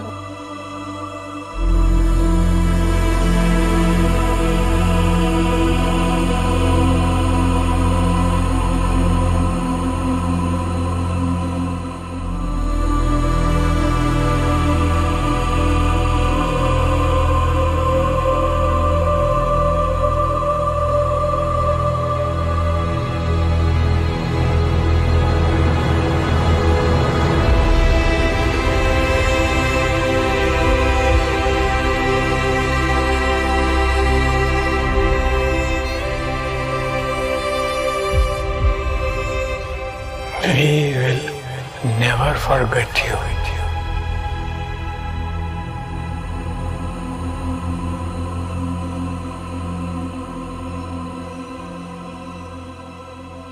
World will never forget.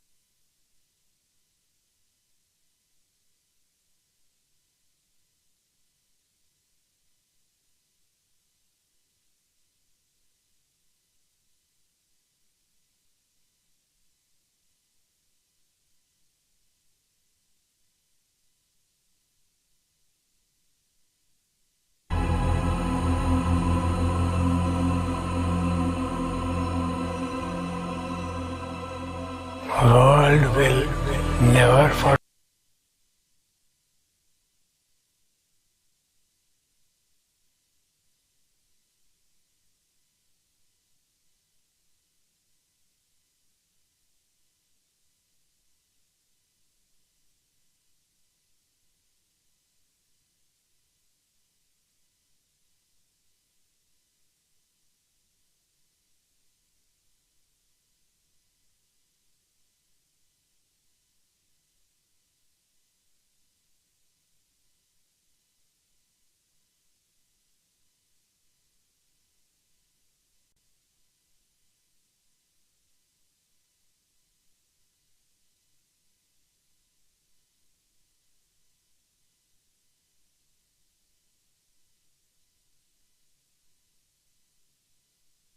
શરૂઆત કરી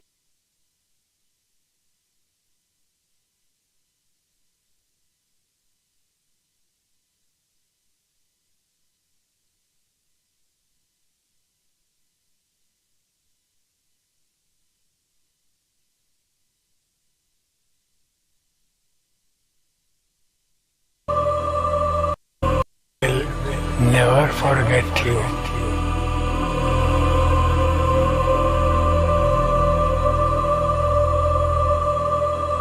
Time will never forget you.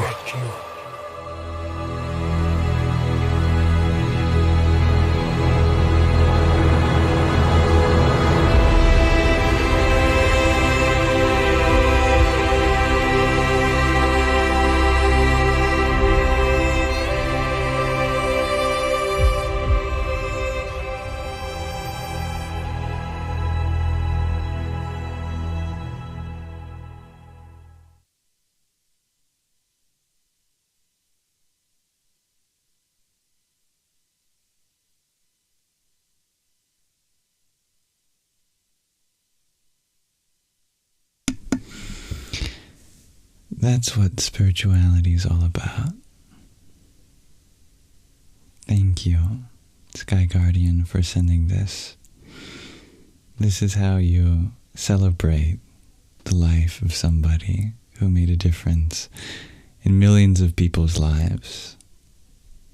I'm honored to have watched that with you.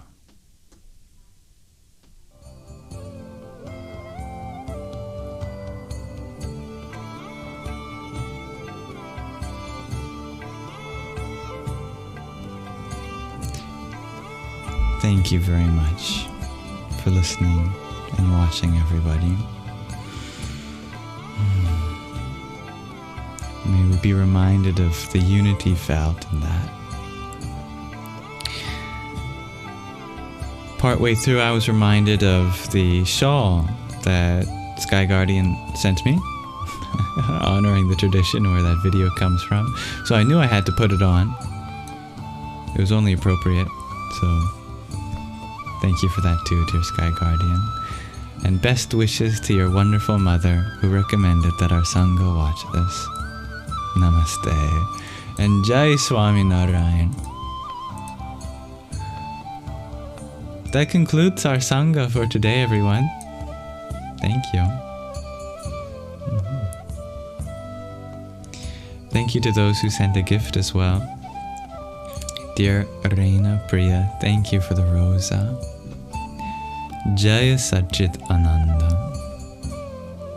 Thank you, Mermander, for your heart meme. Om Mani Padme Hum. And dear Karen, thank you for your heart meme. Radhe Radhe. And Truth Seeker, thank you for your heart me as well. Om Narayanaya Vidmahe Vasudevaya Dhimahi Tanno Vishnu Prachodayat.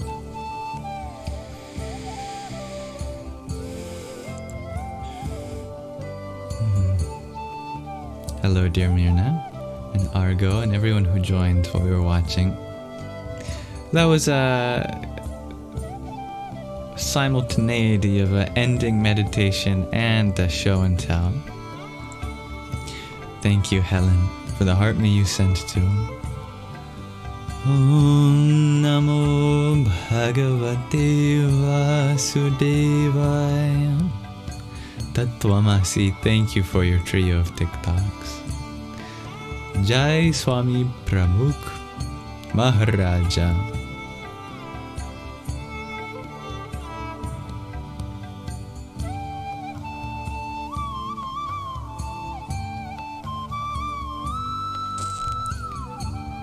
Thank you everyone for being here. I endlessly look forward to how our journey unfolds together.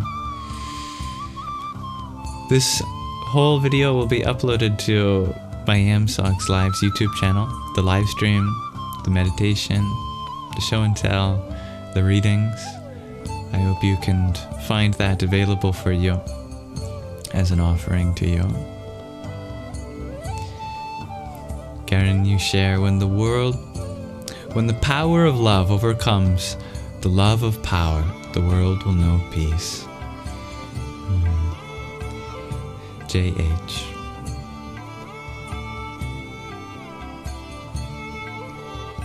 Thank you for being a part of this space, dear Neon Jello Bag.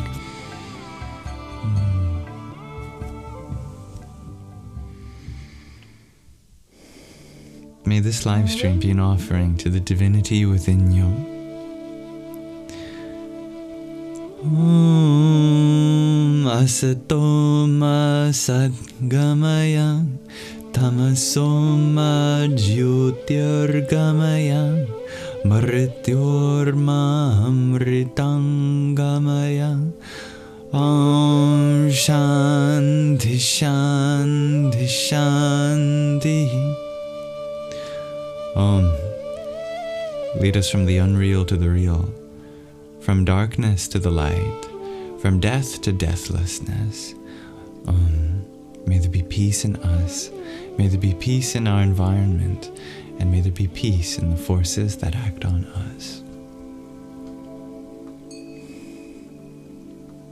Much love to you all. Thank you to my lovely moderators for helping keep the peace. And if there's any way in which I can make this space more inclusive to you next time, let me know.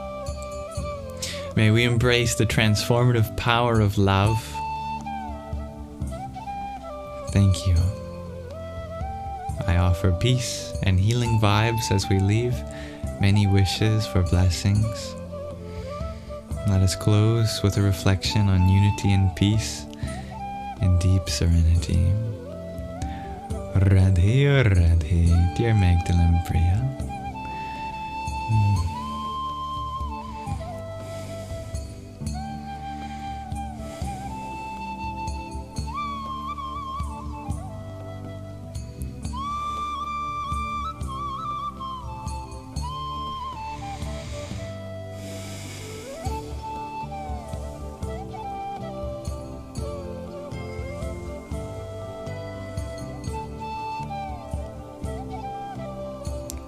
Nervous, you ask, what do you do when you fall off on your journey? You were doing so good and then you slipped. By realizing that the slipping was part of your journey, there is no such thing as lost progress. Only plateaus and higher places to climb to. Every lesson counts.